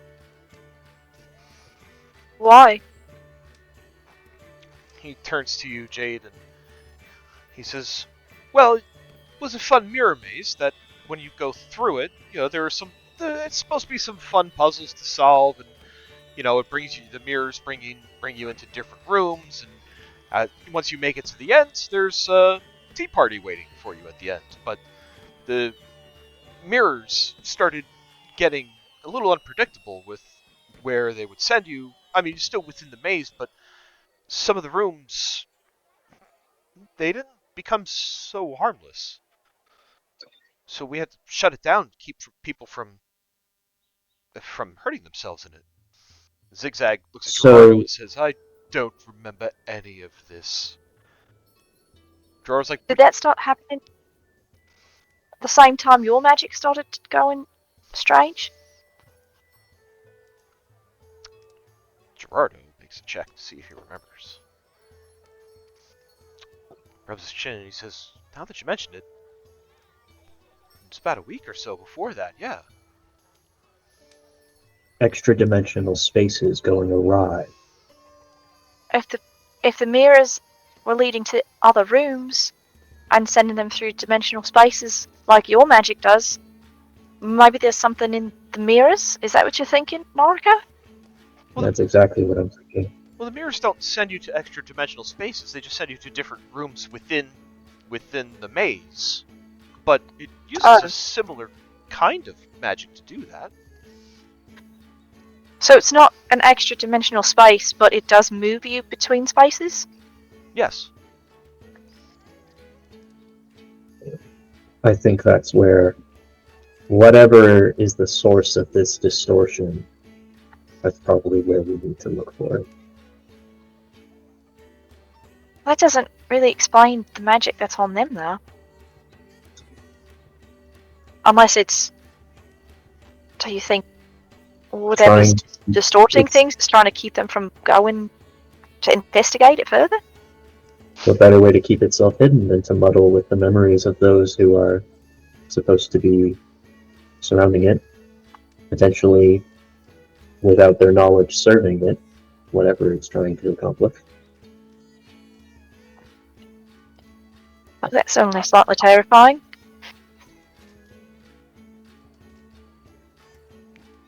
You think I'm- it's whatever's happening is coming from there? I'm not detecting any kind of magic that would be causing this in here.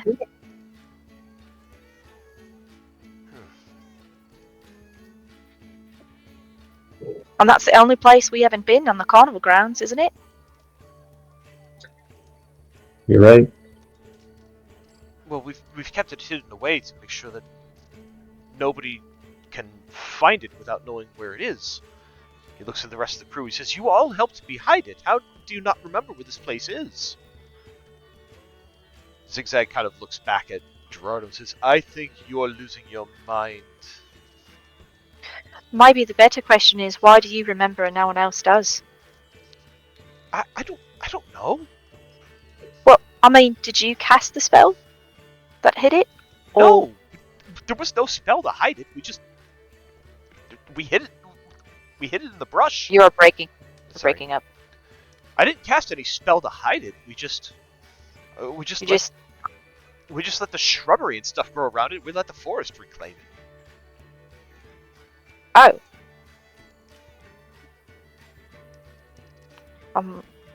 Maybe it's just because your magic is similar. Professor, what do you think?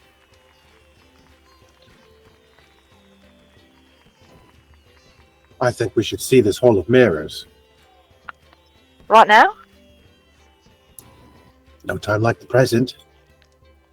Unless someone is considering pulling another dragon out of a hat beforehand. Gerardo shakes his head and says, No. I won't be trying that again until we figure out what the hell's going on around here. But you all have taken a bit of a beating from that dragon. I wouldn't want you to go in there without getting some rest first. I think a couple of us got pretty badly injured, Professor. I suppose. We sealed that place off for a reason, and if we have to go in there to check out whatever's happening, I would hate if there were more dangerous things that happened to come about in there. You said it started to get dangerous. How did it start to get dangerous? Monsters started appearing. Monsters started to be. That's not a little bit dangerous. That's a lot dangerous. I know, that's why we closed it. What kind of monsters? What? Oh, there's spindly little ones that pop up from the ground. One of the rooms flooded, and there were fish with large teeth.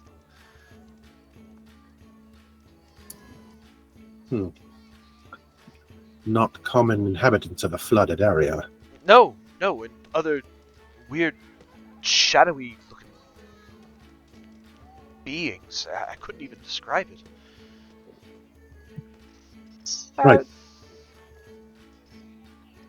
So what we're saying is that we go in there, and we're going to have to fight something or some things. Plenty of things to fight. Yes. There'll be some. I mean, it sounds like it.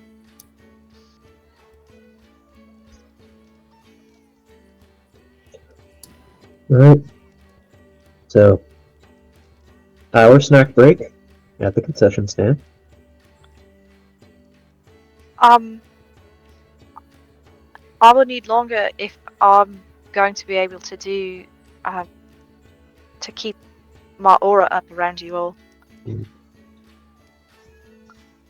Unless we don't think it's going to be that much of a problem. My concern is more this sort of sleeping malaise that seems to affect people who visited the carnival.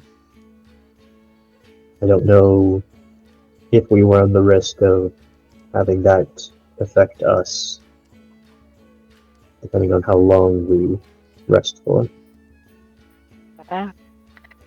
Well, but it doesn't seem to hit everyone. I mean, the siren said that they came here and none of them got sick. I thought they said they didn't. That they weren't allowed in or something. They tried to investigate but didn't find anything. Okay. So they came and investigated and were just like, nothing's here that we can find anyway. But the thought was that maybe they were hiding whatever they were doing from them. Yeah, like a mirror maze. Yeah. But if this is right and nobody remembers, then it's not that these people are hiding anything. Okay. Well, as far as we know. Yeah. They're really good actors. Then Yeah, and Narco's down for a long rest, hanging out until it's time to investigate. Gerardo kind of looks at you while he's sleeping. Lays, I've heard of something going through the Rose Coast, but we haven't seen any evidence of it here. Not in the carnival? No. So, I don't know if you have other accommodations in town, but if you wish to take a rest, I mean, they're not great, but we have we can open some of the performers' wagons to you if you like. That would probably be the best bet, I think. I wouldn't want to risk running into the sleeping sickness by accident. Well, what if we risk running into whatever charm is happening on them? Well, what's the bigger risk? Falling asleep and never waking up, or forgetting why we got here? If we forget why we got here, then we're never going to find out what's making everyone sick. But if we never wake up, then we can't battle. It's also that they didn't say that everyone who was getting sick was falling asleep and never waking up. They just some people were. If I have to weigh the risks, I would say so long as none of us are signing up for a job to work here, I would rather take our rest on site. I suppose. I would second that. What do you think, Yuki?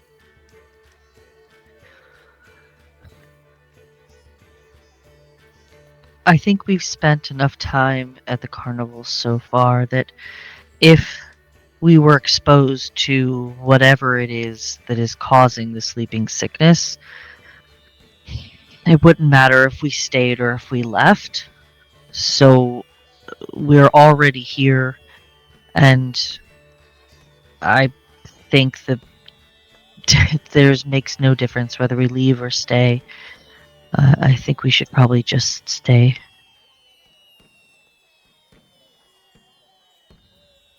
Okay.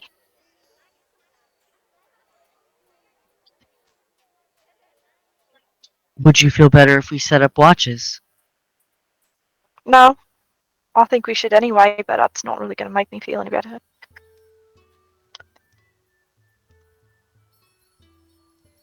It's just, if something's making people not remember as well as sleeping, it makes me more worried to not remember than it makes me worried to fall asleep.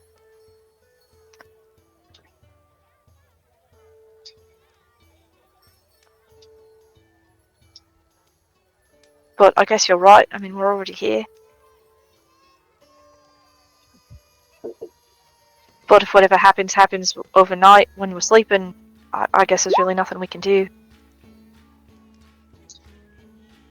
Yuki stops and turns, and she'll look to the circus folks and say, "Does anybody else stay overnight here who doesn't work at the carnival?"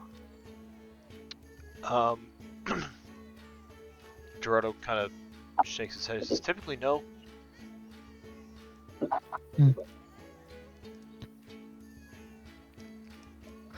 So if people who got sick didn't sleep over, then based on the evidence they're at not hand, sick, but they're not sick and they don't remember. If we want to hedge our bets, we could have some stay and some go. I don't know if that would be best either. I'm sorry. I'm just concerned because if we're here to find out what's causing the sleeping sickness, and now we find out that they don't even remember that they closed off the mirror maze, and that might be where, I don't know if it's a sleeping sickness or just some of the wrong magic is coming from. If I don't even remember that, then what if we go to sleep tonight and we also don't remember? Then we're not going to be able to investigate. I don't know. I guess I'm just worrying about everything all at once again.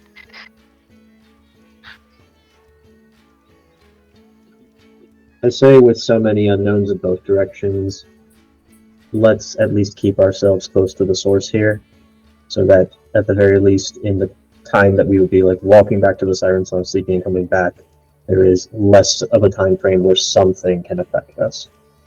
I'm also going to be putting together a note to myself to hand to RB, so that if we do wake up and for whatever reason we don't go to the mirror maze, he is going to be very strongly advised to get us back on track and snap us out of it. That sounds good.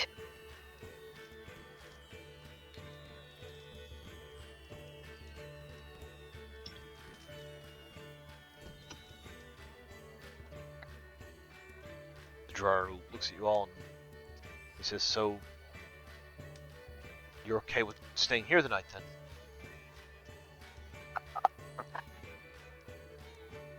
Just as long as it takes for us to patch up our wounds and to recover our magic supply.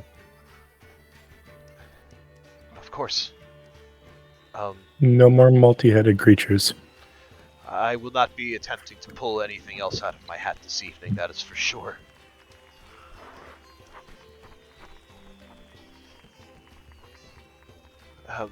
May I show you to the staff area then? Okay. Alright, let's gather some tokens. Move these guys out of the way.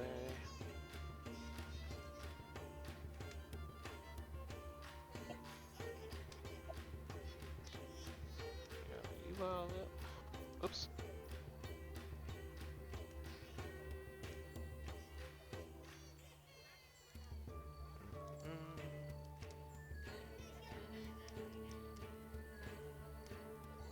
Nope, don't forget Dave.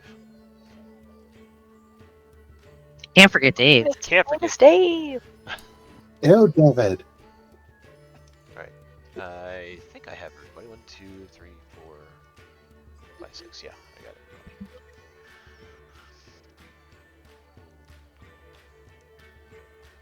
Move you to yet another map that's going to look a little familiar.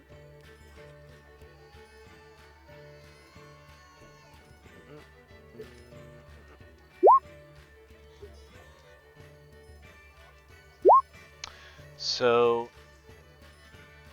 Gerardo leads you to the back of the tent to a small staff area where there are a number of carts that are circled around. Each of the carts having their own decor. These are clearly like the quarters for some of the carnival staff.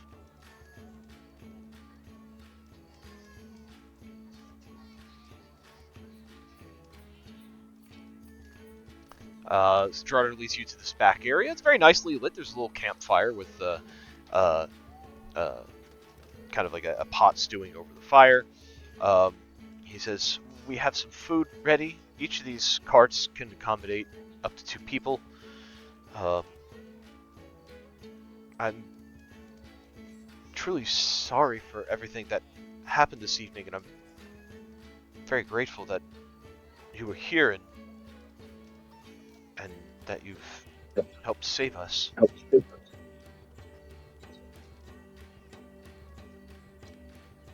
We're glad to.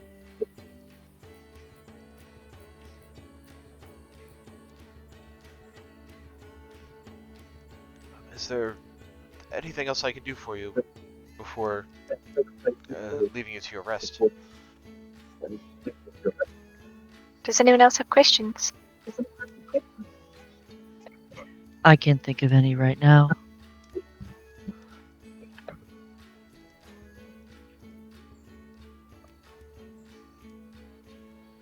All right. Well, I'll leave you to it. The staff and I are going to clear out the rest of the carnival for the evening, and we'll clean up the big top as well. Okay. Again, thank you. Please make yourselves comfortable. Gerardo, will you be around in the morning if we do have any questions after sleeping on it? Yes, I will wait for you at the big top after the sun rises. You can find me there. Wonderful. Wonderful. And he will kind of nod and make his way out.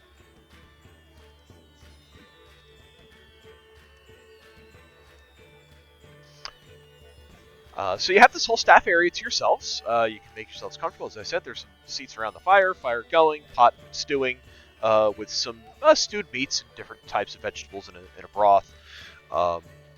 So something nice and warming if you're looking for something to eat. Yuki, you could certainly make tea over this fire if you wanted to. Each of the carts are, as I said, kind of open to you if you wish to take a rest. They're not luxurious accommodations, but they are comfortable and they're warm and they will suffice for a good long rest. Yuki will take the opportunity to sit down in front of or next to the fire, and kind of stretch a little bit, just enjoy the warmth for a moment, and start to pull out her supplies to make some tea. And she will call over to anyone. Would anyone like some tea after the excitement? I'll take some. That seems wise. Perfect. I'll make a nice big pot in case anyone decides they would like some. And Yuki will put together a concoction of tea, lavender, a little lemongrass, some chamomile, sort of a homemade concoction of like sleepy time tea. Purring while she does this.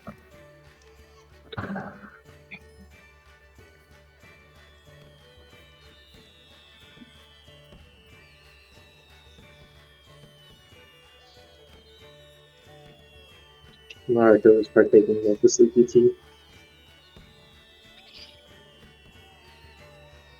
She is making more than enough.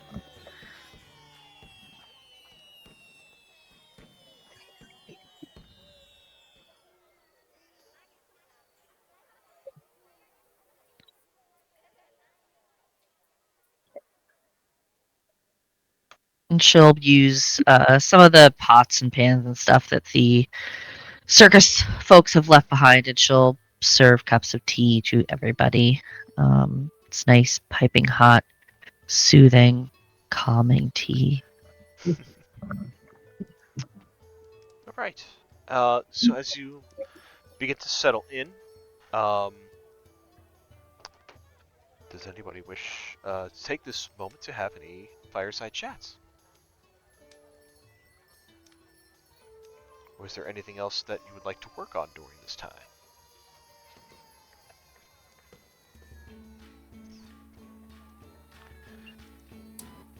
Not me.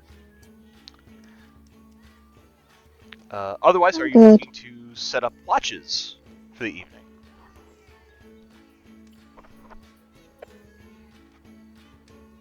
Yes, for sure. We're going to set up watches for the evening. Okay. Jade is wildly uncomfortable being here, so she's just not. She doesn't sleep anyway, so she'll take the first. But she'll take the first 2 shifts.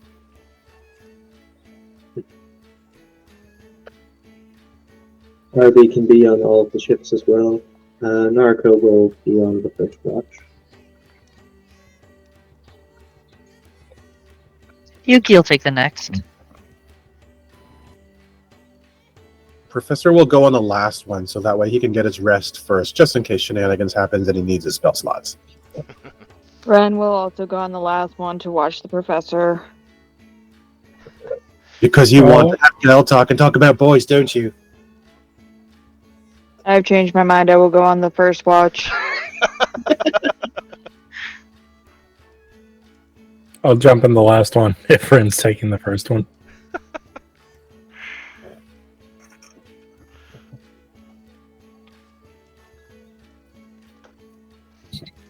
Okay. Anything that you guys are doing to get yourself settled in?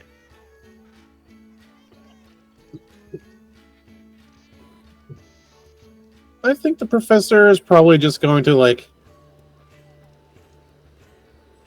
spend the majority of his time just sort of settling into a position of comfort. He'll probably call Z, let her know what happened through the day, and then just sort of quiet time.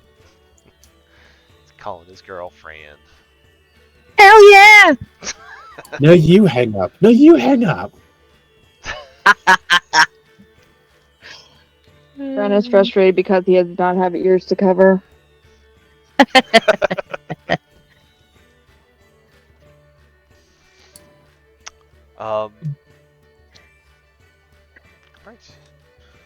Right. So with Yuki making tea, whoever takes it is able to quickly and quietly drift off to slumber, a peaceful, sleepless, or not sleepless, peaceful, dreamless sleep. Arby and Jade standing watch for most, if not all, of the night. Do any of our watchmates want to have any chats? We'll start with first watch.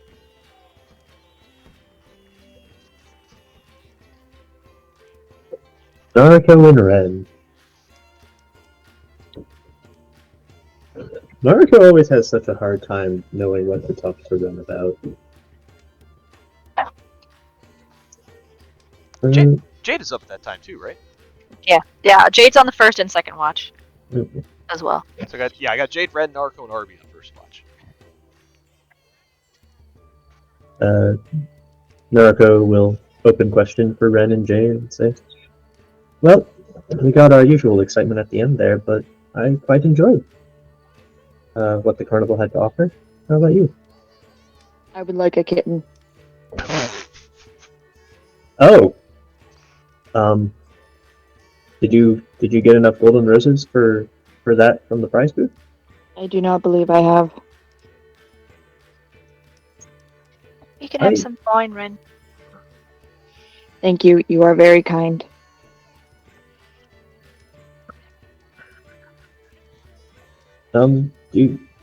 Is Dave safe for cats? I know they like to chew on leaves and stuff.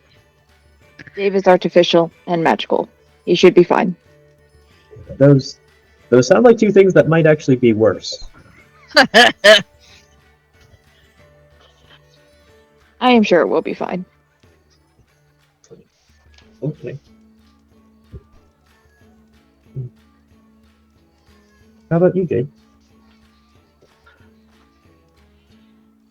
Sorry, me, what? I was asking if you had fun tonight. Yeah, I had fun today.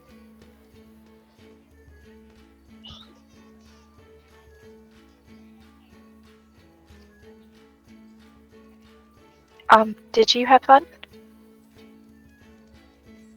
I did. I got to do a lot of things that I never really tried before. That's good.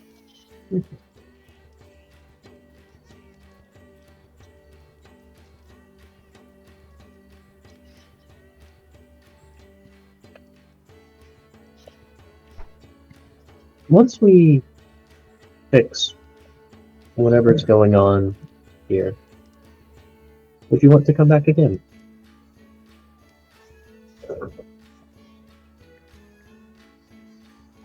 I don't know. Maybe. I am not opposed to the idea, but I do not fully understand the purpose of this situation. Which situation is that, Ren? This entire carnival endeavor, I do not understand its significance or purpose.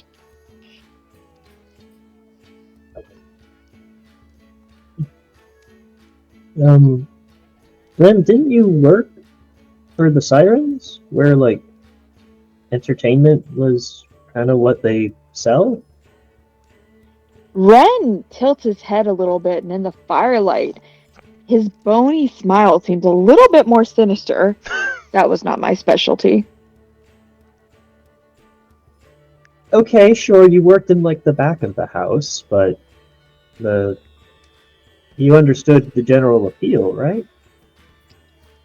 Not especially, but people did come, And it was quite a useful front for the other things we were doing.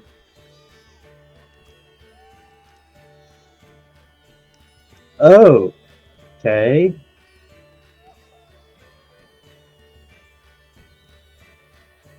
This conversation has not made talking to Ren any easier for Narco. Well, you would agree that the chance to acquire a kitten is valuable, right? Yes, they are cute, and I've decided that I want one. Okay. Well, here is a place where you can get many prizes like a kitten, and can even maybe have fun doing it with the various games and activities. Acceptable, although perhaps my greater entertainment is taken from watching the professor engage in these activities. Well, I mean, that's worthwhile too. It can be fun to go and do all the amusements here, but it's a lot more fun when you have people to share it with. You know, make some memories, and you know, she kind of rolls up her arm to the tattoo. Maybe encourage you to do something that ordinarily you would never even entertain. Ren considers Narco's words very seriously. I would agree. I would see very little purpose to this place if I was here on my own. But coming here with all of you, it does help create memories. Mm-hmm. And I think that's definitely something useful for you and Nuala and Jade, who are all for very different reasons kind of new to the world. Hmm.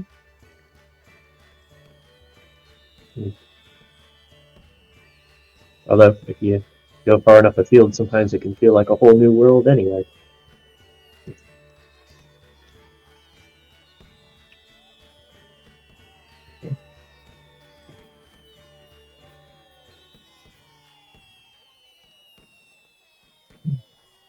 And with that, Narco's gonna kind of just be quiet and sit in companionable silence. All right.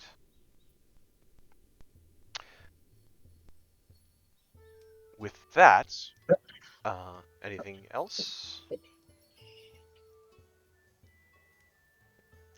If not, Nope. then the first watch passes without any incident. The area is rather quiet. You can hear, for the first part of the watch, you can hear the sounds of the Carnival crew starting to kind of clean things out. The crowd starting to make their way out for the evening as they shut the gates. You hear a lot of arguing and swearing as they try to dispose of a large dragon carcass under the big top.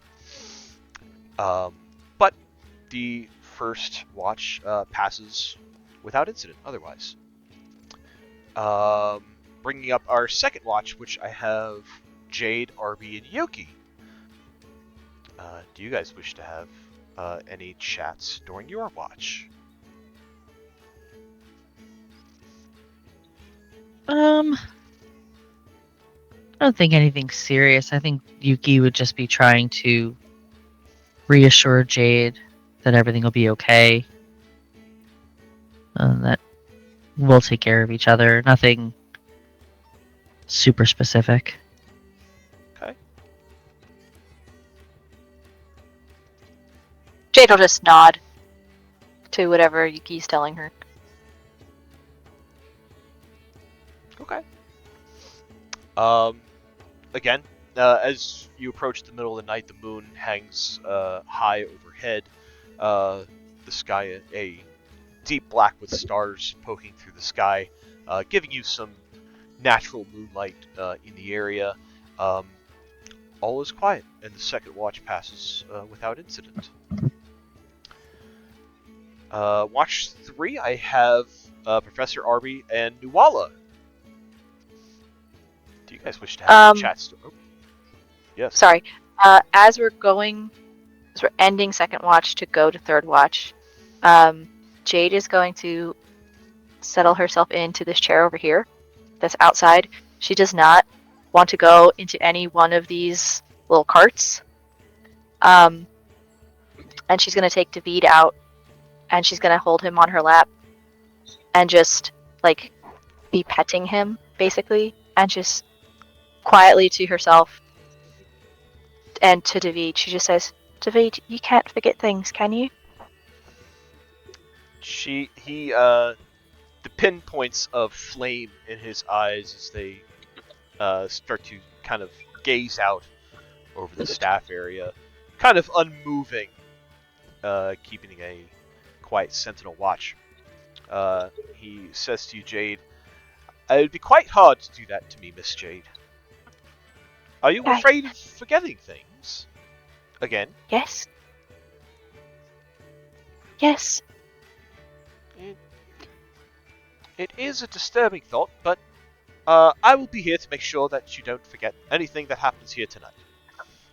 Okay. Just remind me, okay, if I do. Not to worry, Miss Jade, I am on it. Okay. And she's just gonna hold him in her lap and quietly to herself, because she doesn't actually sleep this whole time, though she does sort of trance as she just repeating over and over and over to herself what her name is and who her sisters are. Oh. Why you gotta catch me in the feels like that? Right? Because you made us sleep in a cursed carnival. I didn't make you sleep at the Cursed Carnival. You had every opportunity to go back to the Siren Song if you wanted to. And yet, Jade got outvoted. So now you gotta deal with this paranoia. Anyway, so yes, David will keep a sentinel watch as third watch comes around. So we have Professor Arby and Nuala. Is there anything that you guys would like to discuss or have any chats about? I don't think so. Not me. Professor will probably Okay. joke about how having the casters on one watch, they'd kind of be in trouble if some large brute came barreling through and they needed to fend it off, but that's about it. I got nothing. All right. Third watch again comes and goes without incident. The sun begins to break in the sky, and light begins to cast down all around you. You are all able to get your long rest. Hit points, magical abilities, all that stuff comes back. You much to address Jade's concern.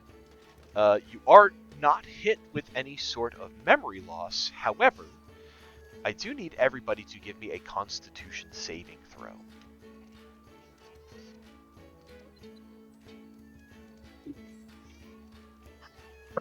Is this against charm? No. Okay. No. I don't get I get advantage against being charmed. Not against charm. I'm it sorry, is- everyone? Everyone. It's not against charm, it is not magical. Well, fuck. No! No! I am curious. I want to see what happens. Yeah, same.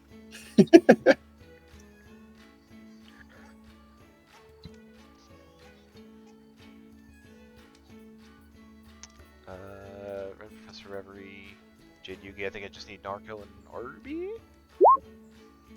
Okay. So, the rest of you wake up feeling pretty refreshed. Professor and, well, Nuala,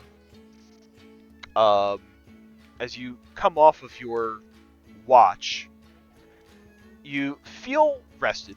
Like I said, you have your hit points back, you have your abilities back, but you do feel a little bit of lethargy. Kind of like, you know, you get that feeling where it's particularly hard to kind of get out of bed in the morning, like that kind of feeling. The effect of that being that your strength score is reduced by 1. Oh. Oh no, not the casters. Right? I don't think there's anyone in the party who really uses strength besides RB. Yeah, I don't think so either. Not with this group of nerds. It's all mental stats and dexterity, baby. Listen, I need a dump stat, and it can't be charisma. Okay. But like I said, as far as Jade's concerned, no memories lost. The events that happened the day before are still pretty fresh in your minds, and you haven't forgotten who you are. You haven't forgotten your names. You haven't forgotten your companions. You haven't forgotten your families. You are still who you are, as you have been up to this point. Good. Can tell you down to the second when we arrived at this place. As a matter of fact, your memory increases.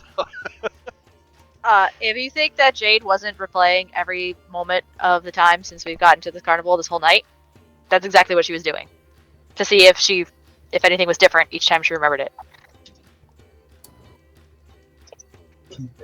Well, I don't remember forgetting anything, so I guess I'm good. Well, then she had David also say what he said happened. Both of us don't know, and we just have to figure it out. All right. Being who he is, the professor is very much a morning person because he always wakes up very excited for breakfast. So waking up with this level of lethargy, I think he would immediately want to start trying to suss out, is this fucky in nature, or was this just a shitty sleep? Give me an insight check.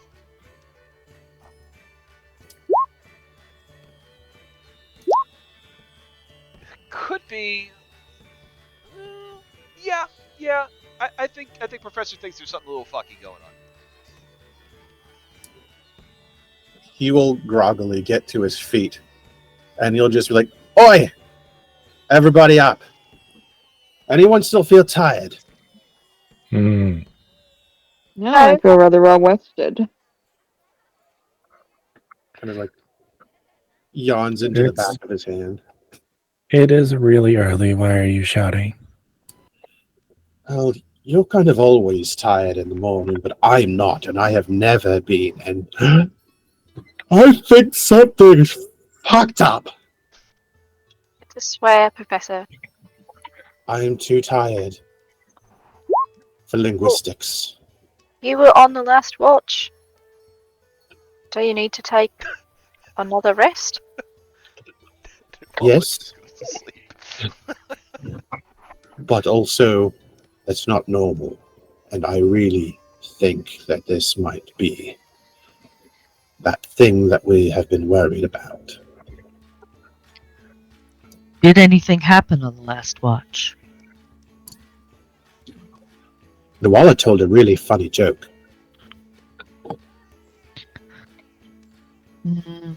I do not think that would cause sleeping sickness.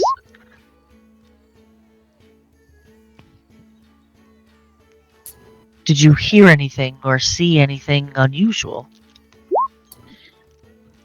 Did I? No, your watch passed without any incident. No, it's fine. Maybe that's the thing. Is it, if it's fine, does that mean it's not fine? Is it supposed to be something weird? What happened on your watch? Absolutely nothing. But you're fine. You're not tired. Mm-mm. Tell you what. I need to figure out what's going on here as soon as I wake up from at least another 10, 15 minutes. Then why You're don't you like, shout it to get up? Just a little nappy poo. This is a small one. I'll be there in a minute. Naraka And motions Ren- over to Arby, who immediately just slams his fist against his shield for a little gong noise. That wasn't kind. Can Ren perform a medicine check on the professor? Sure. Sure. Yeah, that wasn't bad. Ren, the vibe that you're getting is that it is a kind of exhaustion. As you kind of look the professor over, he doesn't appear like you don't see any evidence of physical, physical wounds or pain or anything like that. But looking at the professor's eyes, they are a little bit droopy. Um, so it seems like in your best inference, seems just like a sort of exhaustion has kind of hit him. Curious. Professor, if you're starting to feel the effects of whatever malaise this carnival is spreading, going back to sleep is probably only going to worsen the condition. He pries his eyelids open with his fingers and thumbs and looks up at Narco. Is like, that is obnoxiously logical. And he reluctantly climbs to his feet. He's like, all right, let's kick some hungry fish's ass and wake up. And after all this, I want breakfast. Professor, there is an entire crazy magic maze of mirrors for us to go stumbling through. I don't think you will be lacking for things to perk your interest. Right. Oh, hip hip, everybody. Let's go solve a mystery. Sooner or better.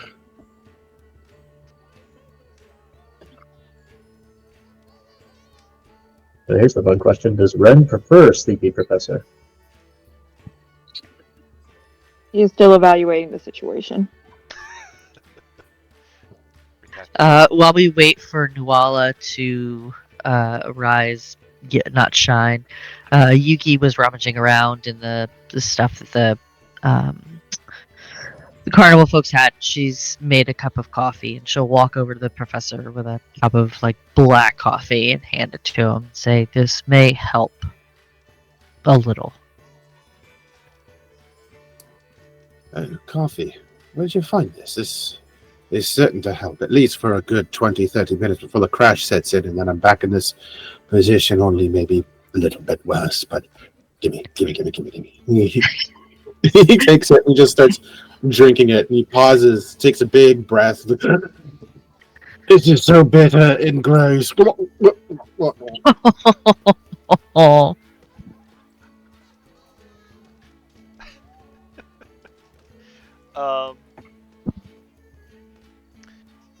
Yuki, it would have been just straight black coffee you're giving him? yeah. Oh, okay. Yep. She found some instant coffee by the fire, where all the pots and pans and stuff were from the circus Okay. folk. If you thought that Sleepy Professor was exciting, Ren, you're gonna love Caffeinated Professor. I would like to return this edition. You know what's real funny that's in Narca's inventory right now?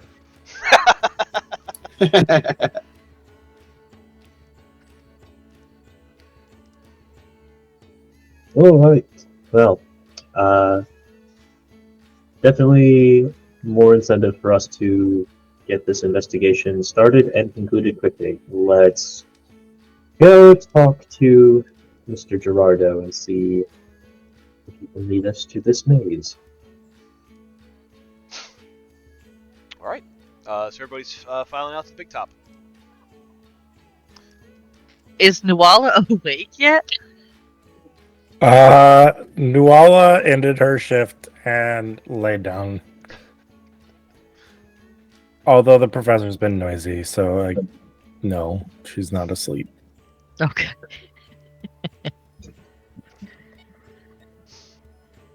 And noticing everybody leaving, she will unhappily get up and follow everybody out. All right. So I'll bring you back to the carnival map. And as you make your way out of the staff areas at the big top, you see that Gerardo is there. He's kind of directing some of the other Carnival people around to kind of like to reset up their tents to kind of help get things ready for the day. And he looks a bit frantic as you enter.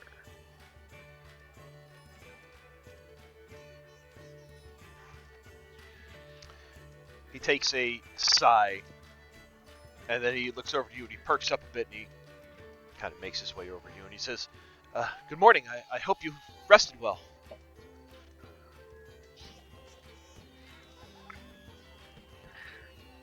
Some of us Well, we potentially don't do that. Some of us better than others. Oh, yeah. Sorry about that. I mean, we, like I said, they're not the most luxurious accommodations, but, we make do with them. I do not think that is it. It was Some not of the our- accommodations that were the issue. Oh? Quite. Some of us are curiously more tired than typical, and we've been in some very Spartan accommodations. Well, you did just fight a very large dragon. That's We've also not done as extremely foolish notable things, as too. you might think. Really? You've run into these things a lot. Generally, that they're was more a cult dragon. members. Cult members? What? It is a long story. Gosh, it sure sounds like it. Are you okay, Gerardo? I'm trying to get things ready for today, and I have some tents that are unmanned. The quads have gone missing. I have no idea where the hell they went. Mm. Oh, did they take the day off?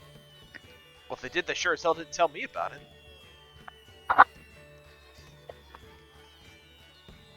We should go to the mirror maze.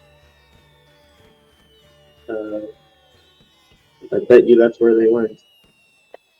Mirror maze? Why would they go there? Why? Well, if there are odd,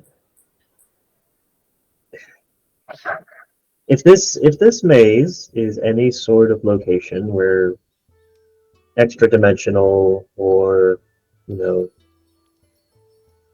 strange creatures are appearing or disappearing, unfortunately the quads very much qualify as an unusual creature. We still don't quite understand what their where they came from or what exactly they are. I'm wondering if they might have come through whatever sort of portals are opening there. Wait. You're saying that the brothers are more than just people? They're not people? Well, they're definitely undead creatures. That much we were able to determine. Undead? That's Marilla's thing.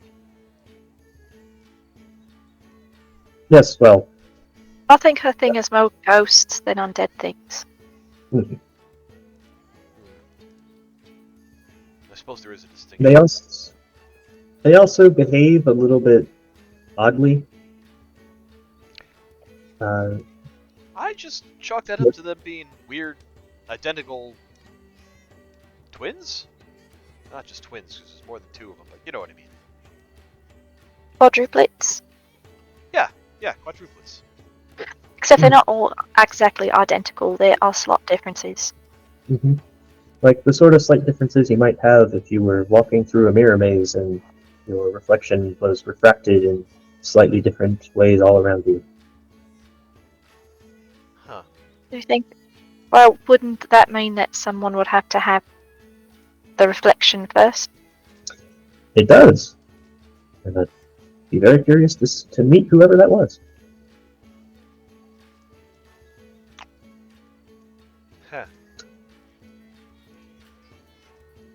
Anyway, if it turns out they all just knocked off for a day off and went in town to visit the Siren Song, then all the better to them. But I think we need to go investigate right now. Very well. I'll lead you to where it's kind of hidden away. And he will kind of go off in this direction here. Kind of leads you by this snacks and drinks tent down here.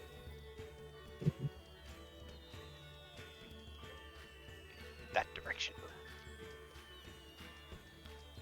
And he kind of points to this empty space going that way, and what you see is a lot of overgrown brush in that direction. But if you look hard enough, just beyond it, you can kind of see like the facade of a dilapidating building. And he says it's off in that direction where the mirror maze is.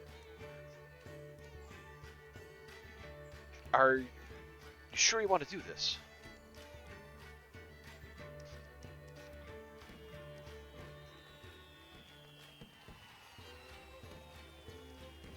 We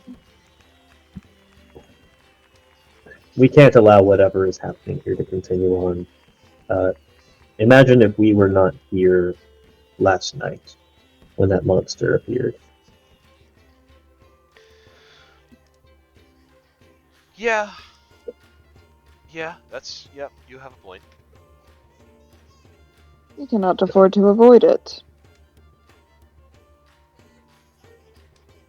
There's been a lot of moments on this journey where we've had the chance to just walk away and try and wash our hands of it. Danger and the unknown. But that's just not who we are. We're the Mystic Mechanicas. And we're here to save the day. Gerardo And kind of gives a smile at that as you proclaim that. And with a projecting a lot of confidence, more so than she probably feels, but that's showbiz, baby. She's going to boldly step forward. Narco, maybe you shouldn't be. What's that? Narco, maybe you shouldn't be in front.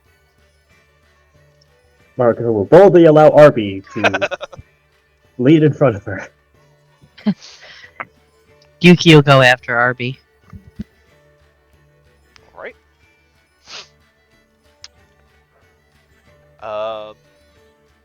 What about familiars? Are we bringing Jeffrey, Dave, and Mara with us? Yes. Yes.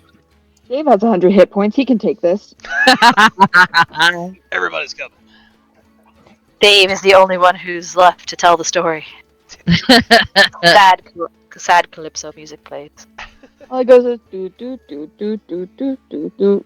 No. Alright, give me a moment to set up next map.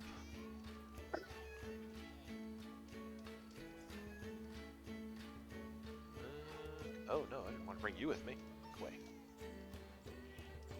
Another dragon! Not this Just time. Zigzag appears behind the party. Yes.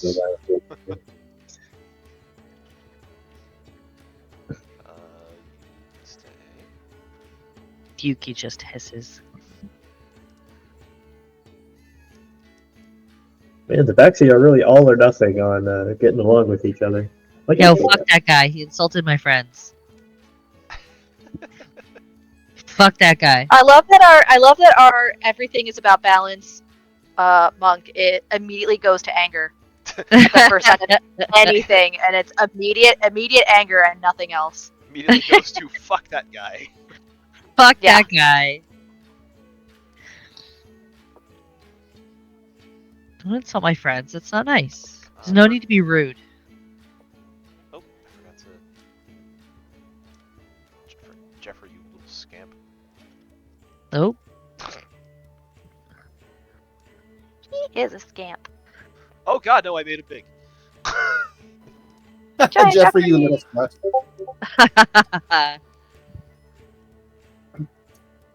There we go.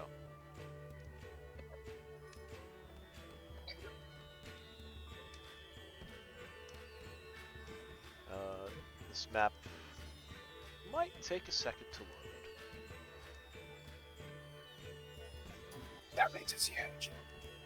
It's not like big. There's quite a bit of dynamic lighting going on around here. Mhm. And Dave. Okay, I think I got everybody. All right.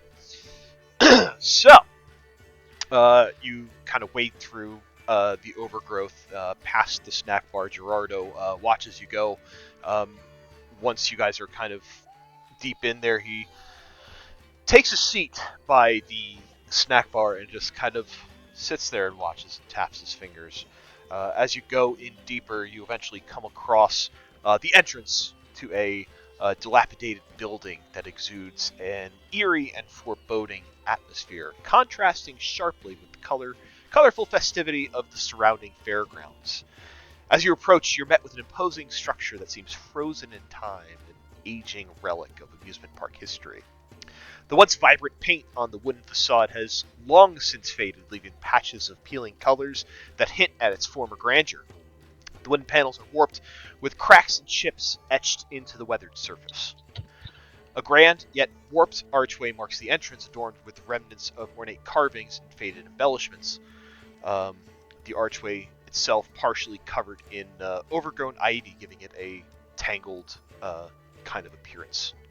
The weather-beaten sign above the entrance reads, Hall of Illusions. And underneath this archway is a door that is already slightly ajar.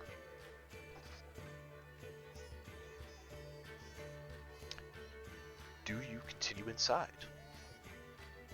Of course we do. They were that dumb. We are totally that dumb. Of course we do. All right. I think this is the way to the adventure, so yes. Okay. Very good. So, at a particular order that you guys are entering in. RB first. Yuki. Are you kind of having Arby go right in, or is he just kind of like doing a peek first? Like, I mean, I'll have him peek ahead before entering. okay.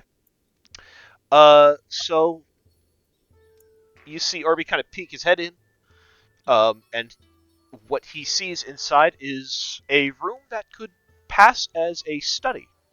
There are no overt anything moving in this room, but the room itself appears to be pretty well kept. Other than that, he doesn't really see anything strange, unordinary, alive, or moving. Okay. RB will motion to the party and then roll himself in. To the map. We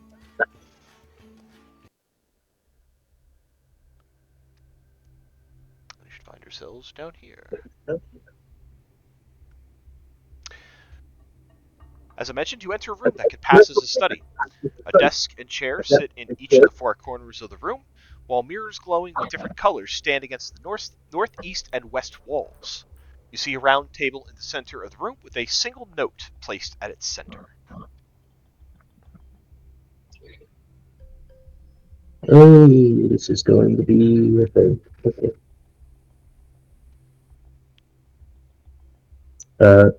RB will move up to the table and will, poke at the table, poke at the note, make sure it's not a mimic. Poking does not produce any action or any movement. Okay.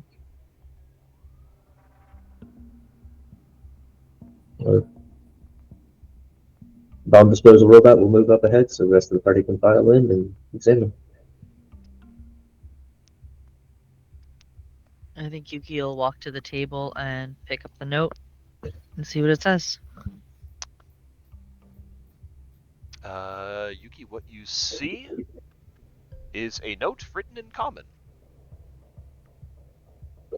Pow.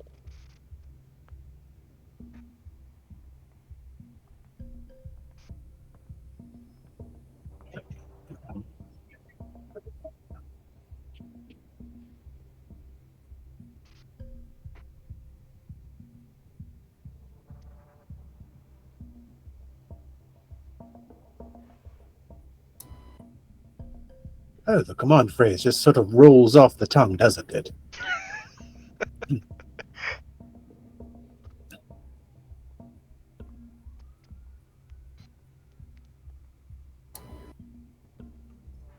It's like everything is still set up from the last time it ran. Well, maybe. These glowing portals, are they just like portals glowing with the light that that they're showing, or are there mirrors involved? They are mirrors, so you can see your reflection, but they are kind of backlit with the colors that you do see on the map. Do we notice any interesting changes standing in front of one mirror versus another? Standing in front of these mirrors, as you stand in front of them, you see your reflection like usual.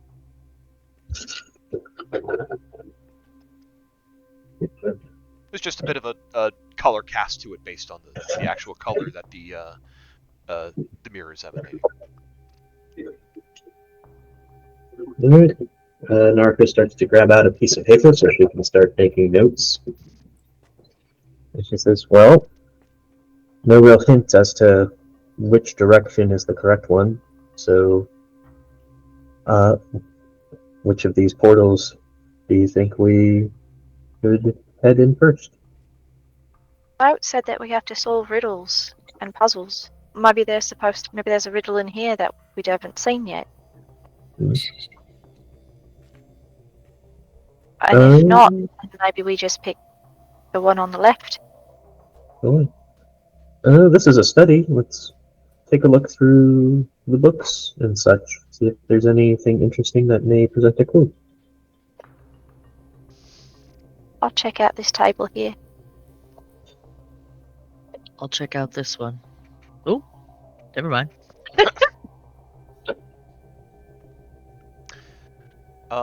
Yeah, if you like anyone who is investigating, you may give me investigation checks. Lovely. The natural 20 for Jade. Mm. For a total of 23. All right. Hell yeah. Yuki and Ren see nothing. 27 Might see for the her. table.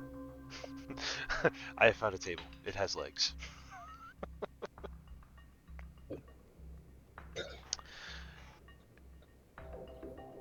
Yuki and Ren kind of wandering around lost like the first steps of an escape room. Thanks. That's definitely us. Yep. It's very on brand. Nuala and Narco, and especially Jade, as you kind of look through these bits and baubles that are on the desks, opening drawers, you see that there are some items that are on these desks. There are journals. There are like little bottles. There are lamps. There are paper scrolls. Looking through all of these objects, you find that they are simply props and are actually blank. Cool. None of these are actually filled out. It looks like they're all probably props. Hmm.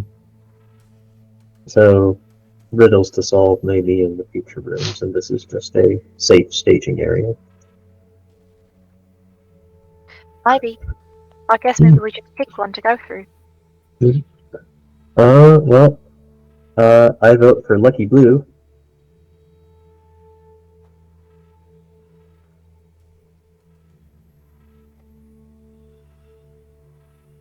If this is a maze, then it might be that all the doors lead somewhere and you have to still work your way through the whole thing.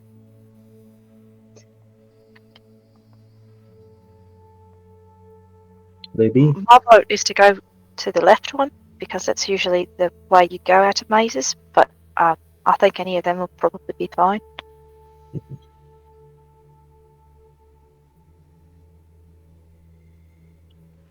Professor, are you okay? You've been sitting there for a bit. Yes, just taking a rest. It's also very tiring. Do you want to leave and try again tomorrow? No, we're here anyways. Let's just go through a mirror. You know, we could just split the difference and go through the yellow one. We could. Should we each take a mirror? There's enough of us. I really don't think we want to split up. Because imagine if someone goes into a room and it's just a puzzle that they spend some time solving, but someone else goes into a room and there's monsters. Oh, that's true. Well, we have the code phrase that could bring us back. Maybe we should try that and make sure it actually works.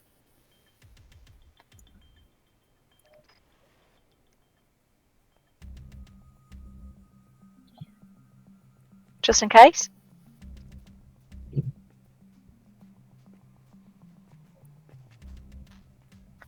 I mean, you can try. We're already in the room, so I don't No, know I if we'll meant notice anything. once we go through a door. Well, my first thought is go through a door, see what's there, and then if these kind of say we go through the blue door and we show up and there is a sort of blue door behind us that we entered through, I think what we should do first is try to go back to that blue door and make sure that these are, you know, 1-to-1. Oh. Because it would be rather unfortunate if it turns out that the direction you went changed where you wound up.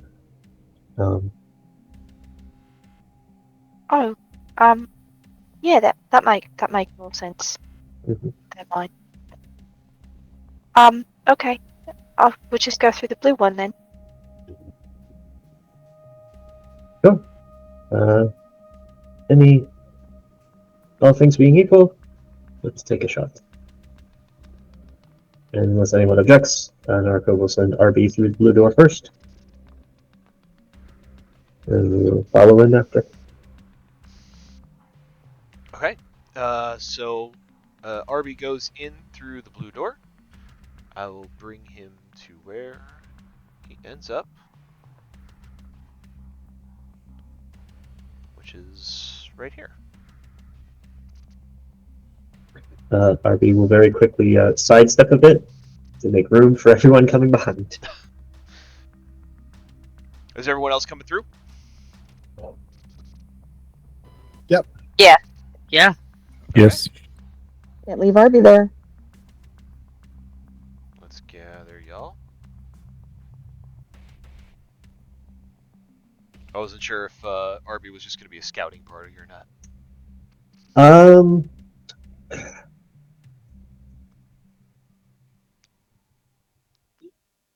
No, just because if we told, well, you know what? Narco already said it before. Let's say we're gonna send RB through first, and we'll say like give him a minute, and then RB would come through, and then taking in the scene, RB would try to backpedal into the light blue mirror here. As RB backpedals, he comes back out the way he went in. Okay. So he comes back into the room with y'all. Okay. All right. Well, that's good. Narco turns to the party. So RB has confirmed that the mirrors are acting as two-way portals, and the colors match. There was a light blue one on the other side, and when he rolled back in, he wound up back here.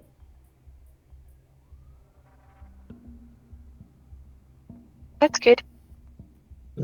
So Narco takes out a piece of paper. So I'm going to keep track of where each of these portals are connecting to.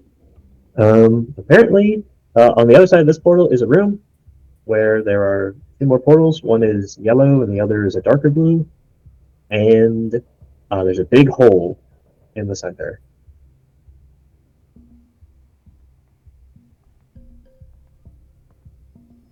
But no monsters? None that came out to greet RB in the few seconds he was sticking around there. Doesn't really look like a puzzle, just looks like a big stone room with a big hole in the middle. So, likely to be monsters in the hole that might crawl out.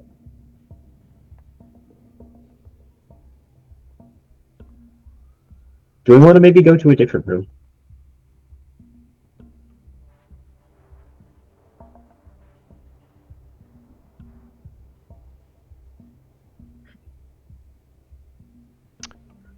Before you make the decision, I'll give you a bit of a description of what Arby sees. So the description that Arby would purvey back is that the room is eerily quiet.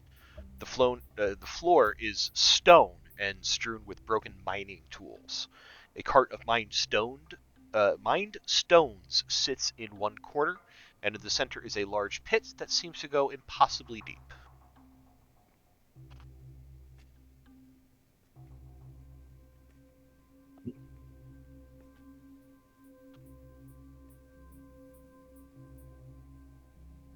It looks to be about 11:05 now. We can wait till next week if you guys want to hold on making your decision.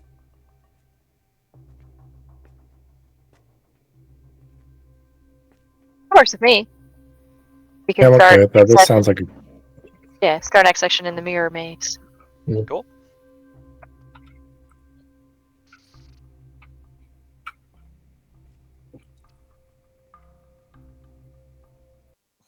All right.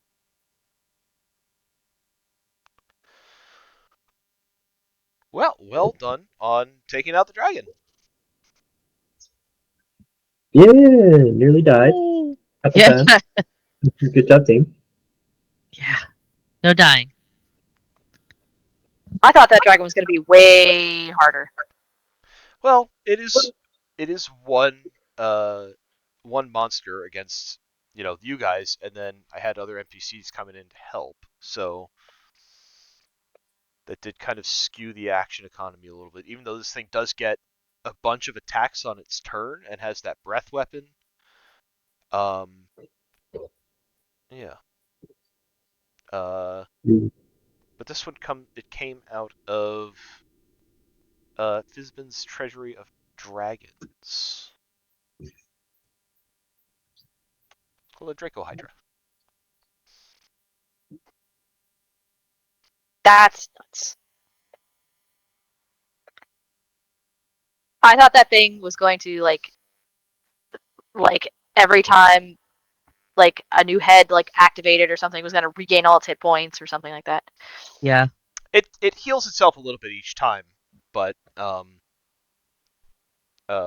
yeah, that's kind of Okay. So it looks like, did you reduce the number of bite attacks that you were given it? I did, and I also reduced the DC a little bit for its Gotcha. breath weapon. And then took away the radiant damage thing for the heads, so that they would just always grow back. Radiant. Oh shit! I missed that part. It doesn't really matter. We still killed the thing in 4 rounds. Yeah. The entire stat block is for losers. Look, the stat block is basically guidelines. I got the important parts of it. Yeah. Yeah, you did. Look, Joe's there's like, no yeah, reason I that took that away. an evil dragon shouldn't have that as a thing anyway, so it's fine. There's no reason our characters would know at all how to like hit it or what to hit it with. So. Well, that's what I thought. I was like, all right, basic Hydras definitely have like, if you do fire damage to the creature after a head's off, it doesn't grow back. So it's like I think this thing probably has something similar, but I don't know what damage would work because it's a freaking Tiamat dragon. Like, hey, I'll say this too. Keep in mind that we're dealing with void fuckery a lot of this campaign.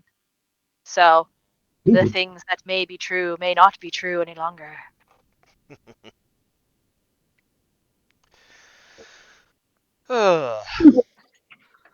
yeah. Well, but also Joe has pulled things like, by the way, like I think werewolves are just a myth in this campaign setting. So that's why I always ask, like, what is baseline for Pelennor? How do Hydras work here? Yeah. Because Nargo's not going to waste time trying to be clever with this if really you just need to to kill it fast. Yeah. Arcane experimentation dedicated to recreating Tiamat's power. Insanity. This is what happens when the professor gets left alone in a lab for too long.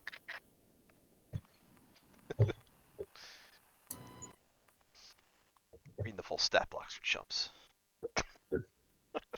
Right? I mean, he took away one thing. Again, we still killed it in like 4 rounds. At least you didn't like neglect to read the entire description of a disintegrate ray.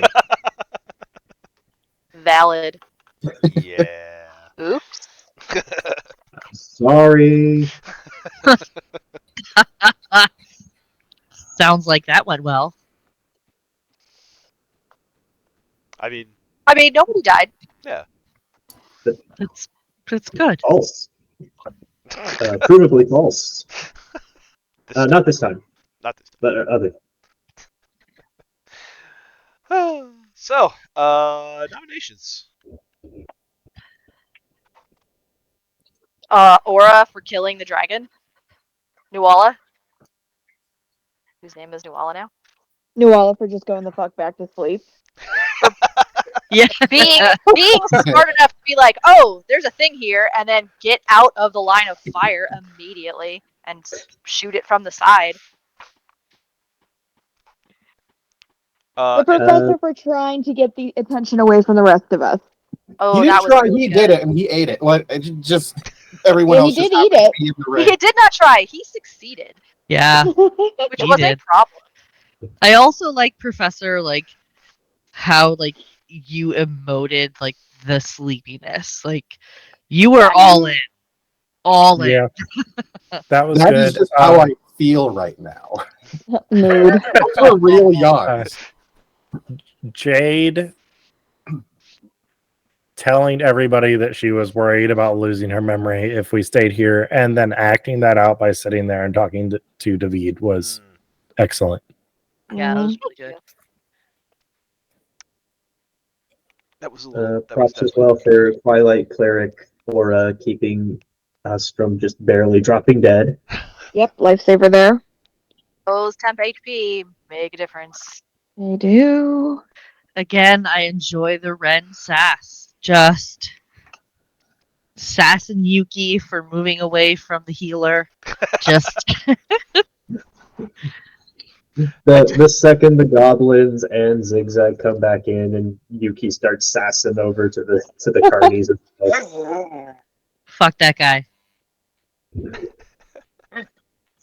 Don't make fun of my friends. It's not cool.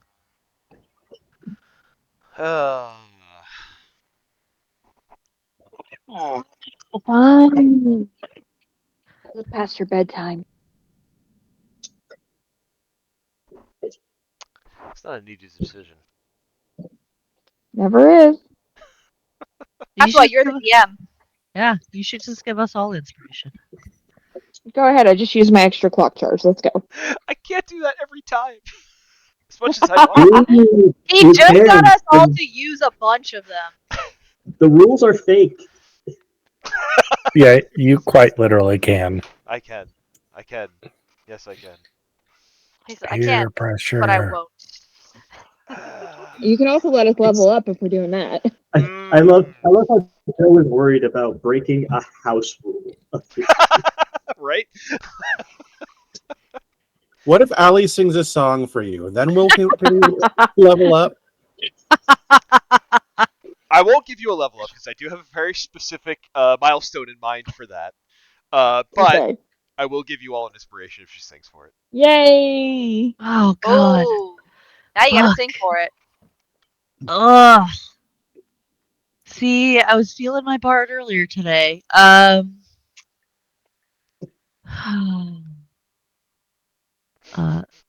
Please, inspiration. We worked so hard tonight. Give us inspiration so we don't die again. Yay! All right, everyone gets an inspiration. Amazing. All right. Yay! Nailed it! Oh, so funny. Maybe I really should play more bards. First of all, yes, always. Yes, always. Ah, Birds are great. bards pretty are awesome. great. I was trying to think of what song had a word that was as long as inspiration. I pay. The answer. None of them. None. Eh, I don't. Maybe a riff on satisfaction. Yeah. You know what the best part of that is? Huh. I was still recording, so Captured that forever. is on there for Ah! posterity. Forever, that's there. Ugh. but you did great. Thanks. Is this gonna be a thing now, guys? You're gonna make me sing for stuff? You started it. I did. I did. I Only for feel really no important. sympathy. You started it. We're not gonna make you do it. We're just gonna strongly suggest that you do it. And peer pressure the shit out of you. Guys, I'm not good at peer pressure. Have you not learned this? Like, Yeah, we have learned. That's why we keep doing it. God We are damn, explicitly weaponizing it against you. Yeah, God there it is. damn it! It's not nice. But It's we all got smart, but it's inspiration. not. We got a thing out of it. We Yeah, profited. we did. Yeah, we did profit. That was not the lesson we should have learned. Nope. God. Alrighty. I gotta put one girl to bed and let one girl out. You guys have a good night. Good night. Good night, Bye. darling. So fun. Why don't we sign off with a quick? What did we learn today? That you shouldn't yell "Hail Hydra" when there's an actual Hydra. Singing gets you what you want. Yes. Peer works pressure all is the still a thing, even when you're a grown ass adult. Dragons are smart enough to know when you're goading them. Mhm. Especially with Oh, their that's a breath good weapons one. that recharge. Oh, technically, this thing only has an intelligence of 6. True. Ooh.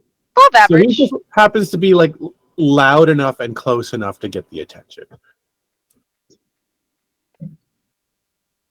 Louder and sadder. I don't know why that popped in my head, but it did. Not particularly smart, but able to be distracted, but knows how to make sure to line up that breath weapon. Doesn't have to be smart to be able to like know how to kill stuff. It's bigger than most things, and it has a breath weapon. It can just like, if I fire this in a random spurt, I'll at least get something, and then it does. I'll go after the loud thing. Doesn't need to be a smart thing. It just has to be an annoyed dragon thing.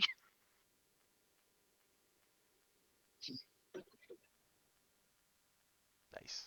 Very, very fitting after being pelted with little fire bolts from the professor. He was like, "Okay, how about you do? How about now you get to have it?" Yeah.